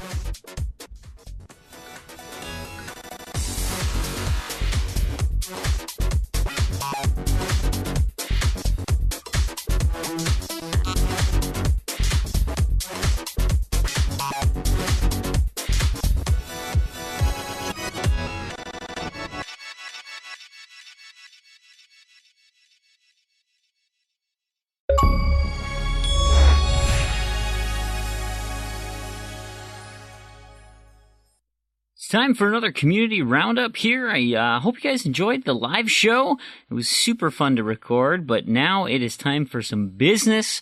Of course, the month of August is quickly wrapping up. By the time this show comes out, you will be toward the tail end of the month. And so if you're listening to it live, you have a few precious hours to finish. Make sure you head over to our forums, forum.zz.com. Post any of your progress so far into the various postings to make sure that we know what you've worked on and done this last month to get yourself some prizes. As far as what's coming up for September, well, we have a bunch of new fun stuff coming up. Let's talk about the True Achievements contests that are going on, like we always do. We'll start with the Great True Achievements Score Challenge. We are in period 33. The eliminations, well, we've got 28 teams left. Two teams eliminated yet again. And of the two teams that I'm following, well, they both survived. Big Willie 4.0, Miserly Pluto's team, and the Punching Kangaroos, led by ZZ Urban Spaceman, Montana 97, Chin Doctor, C Monkey Powder, and Grug. So congrats, guys, on surviving yet another week. The individual, we still have the three I'm tracking. There are 58 total individuals left. Nobody was eliminated. Redemption denied. Oriole 2682 and Tatey with his tear got second place last week. That is fantastic. Tatey, you are putting up some serious numbers, my friend. The random to-do lists. Oh, no, Leapfrog. Let's go to Leapfrog. This thing is, so it started on August 1st, and it has climbed up to, as of recording today, it has moved into the 4 achievements range, and we're at a ratio of 6.20. That is insanity. There are still 152 people in the contest, and I am tracking 7 of my friends, and we are now to a point where I'm going to name them by name because there's just so few. We have R56 Cooper S11, Facial LaFleur, Oz Bunny Boy, Stushnikin, Beast Middle, Ben L72, and Marky Behoy 89. Nice job, guys. I'm excited to see how far you guys end up going. Random to-do list. Well, we're done with the 1-year competition. At the end of August, we will put tie a bow on the end of this, and that will be the end of the 4th annual Great Random to Do list. We will be doing a 5th, but that will be starting in January. And so in the meantime, we're going to be testing some rules out for that contest. And so we're doing a short, we're maintaining the trimester plan that we have. And so starting in September and going through the end of the year, so 4 months, we'll have a mini contest. And we'll see how that goes. We will likely be tweaking some of the rules a little bit. Things that we are definitely going to do is we're implementing the new minimum games requirement, minimum achievements requirement, and the score requirements where you have to hit your specific score. We're definitely putting those into play and seeing how people's lists come together, making sure that we, have nice, a nice even competition. There are a few things that we may introduce every now and again from a monthly standpoint. What's not coming, like the bonuses, we had talked about bonuses. Those are planned for the main competition, so we'll skip them for this mini comp. We also, you'll see when we get to them. But, so if you're interested, feel free to sign up. Let us know in the forums. Anyone who's currently in the Great Random To-Do list and has unlocked an achievement in August will automatically be rolled into the September contest. So you don't need to do anything. But if you get kicked out, then you have to request to be in the September contest. Or if you've never joined, you have to let us know. Because we will go through the spreadsheet and eliminate any of the kind of just start over. So the new people who are in, they get new lists on the leaderboard, and we'll kind of pare down our giant monstrous list of those of you who, stopped participating. So yeah, it'll be super fun. I can't wait for this. I love the random to-do lists. We also have a community challenge here coming up, and for the month of September, there's a lot of new things that happen, and sports are one of them. We've got multiple game launches for these sporting events like basketball, football. Didn't Canadian football come out with a game? Rugby? Anyway, so this September, the community challenge is called Sports, Sports, Sports. Is your whole life just sports? And that's exactly what we're looking for. We're looking for sport games, so games that are in the sport genre. Yes, all of you fans out there, Rocket League counts as a sport. And so hopefully we can lock down toward the end of the month of September our Rocket League tournament. We're getting a nice healthy signups. So we're getting to the point where we could probably start to put together some teams for that.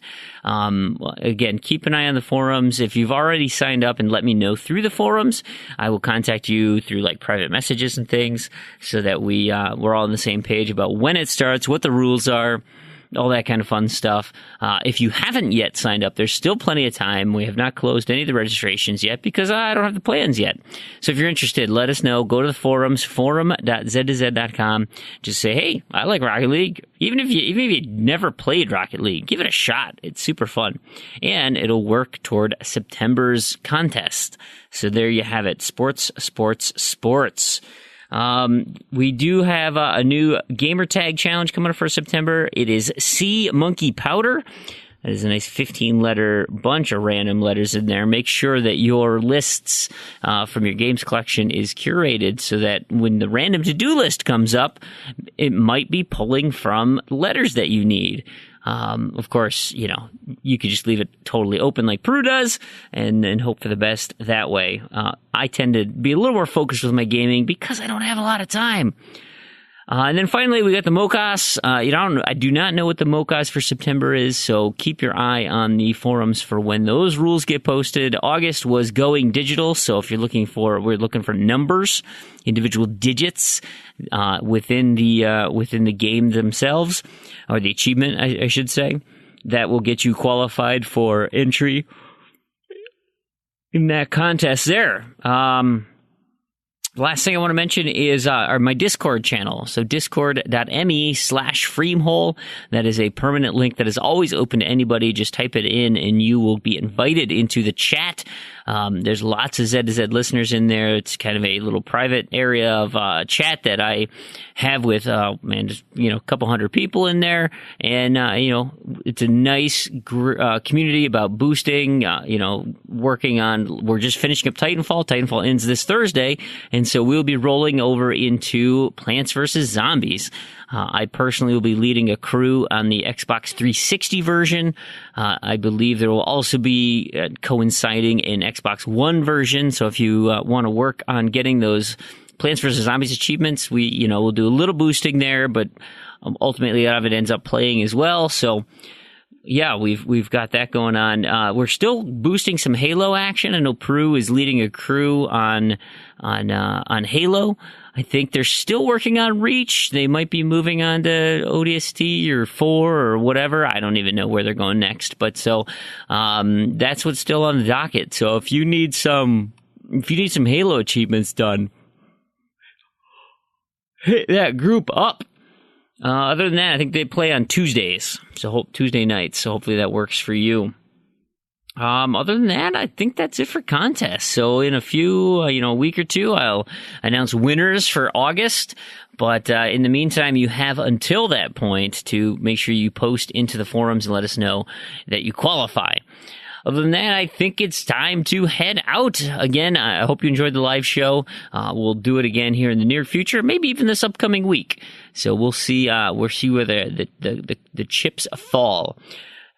As for me, well, I think it's time for bed. So I'll catch you guys later. Have a great week. Bye. And now for story time with Fream, featuring Prue yelling.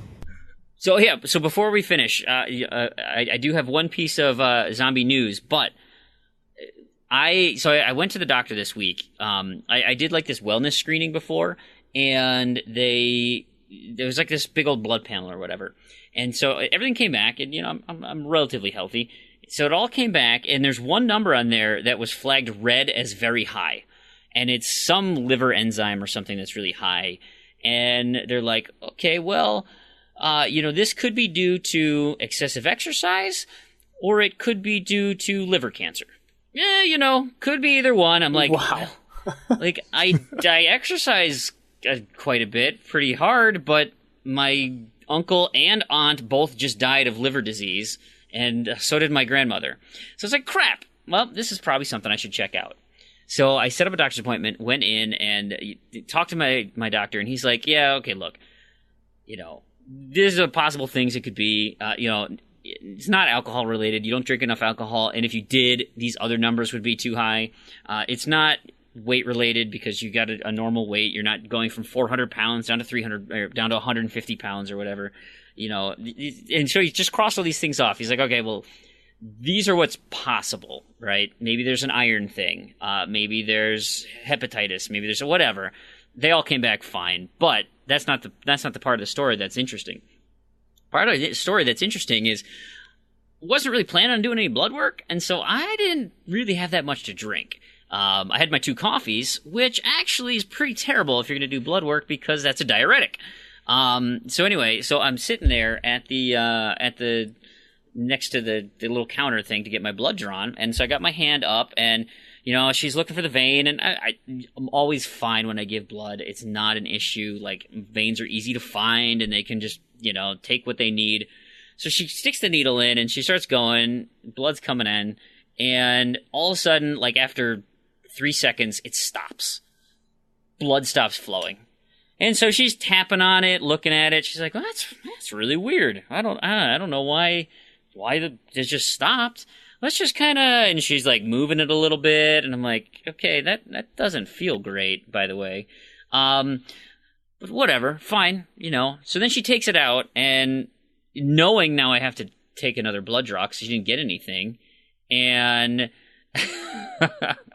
and so like I'm sitting there, and all of a sudden I'm like, whew, yeah, I'm feeling a little strange, a little tingly all over my toes. I'm feeling warm.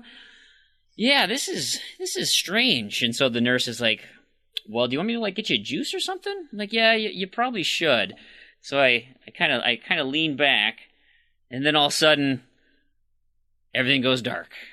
And I wake up and I think, okay, I had this tendency to like fall asleep all the time. Turns out I don't get a lot of rest. So I, in my head, thought, oh crap, I fell asleep in the doctor's office.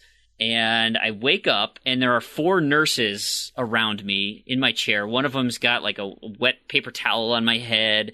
And I'm laying there, and I'm like, oh my God, the nurse saw me fall asleep.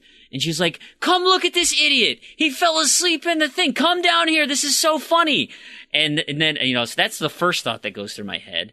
And then now I'm looking, and I'm thinking, wait a minute. Nope. The look on their face is a lot more serious than them making fun of me. What the hell's going on here? And I was like, you kind of fainted there for a little bit. You're out just for about 5 minutes or so. I'm like, well, man, it's a good thing I didn't hit my face on the ground. She's like, well, actually, I caught you mid-fall, so I'm glad I was here. And it's like this tiny little nurse. And she's like, so, I called to get some help, and I'm glad you're okay, but maybe you're just going to have to, maybe we'll pass on getting the rest of the blood draw. I'm like, at this point, I chug an apple juice, and I'm like, I feel great now. Like, what's the point here? Let's get this thing pulling. I want to get my blood out of me. She's like, I don't know. And I'm kind of looking around like, this is just nuts. And so finally, like, we'll go walk it off, get a little breather, whatnot, come back, do the blood draw. And so everything's fine, right? I'm not sick. There's nothing wrong, but I've never passed out from a blood draw before. That is a crazy feeling of like, just like absolutely falling asleep. Yeah, I was not fun, but, my kids made fun of me, which is great. And I tried to tell my son about like why people pass out. Certainly left out the excessive drinking part of it. Because one of the nurses was like, hey, have you ever passed out before? I'm like, well, I went to college, so, it's happened, but never like just doing this kind of thing.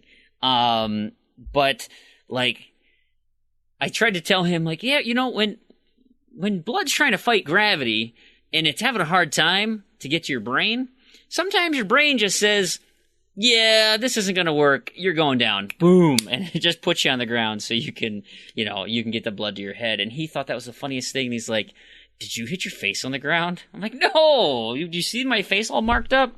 Anyway, long story, rambling, didn't go anywhere. Let's talk. That's not zombie news. I know the chat's telling me I'm a zombie because I don't have any blood in my body. They got enough to make a sample. Like, right? You just squeeze the arm enough, it'll just pour out at some point. Lord Fream, are you okay? I'm fine. Okay. You didn't even... Are you looking There's no problem with your body, so why are we telling such a long story about this? This is crazy. Did you listen to any of that? I heard know parts you don't like of it. blood. I heard Okay. enough of it, more than I needed to hear about it. Why did we go through the whole thing just then? Oh my God. Like, I don't even Because I've never passed out before. Well, that's like, okay. That and could have been a cognizant of it. 30-second story, but that was like 25 minutes of that. Well, there was a setup. right. You had to get to the point where, like, things happen. All right. Well, we're I done want with to it share now, my so. experience. I'm opening myself, like, Sounds letting, like you opened letting yourself the people. quite a bit. Yeah. I can cut it out of the show and we can have a special segment. Yeah, No. Fream's blood all over the place. Fream So, screams. For the Fall record, edition. I'm not a zombie. There is blood in me, and it works.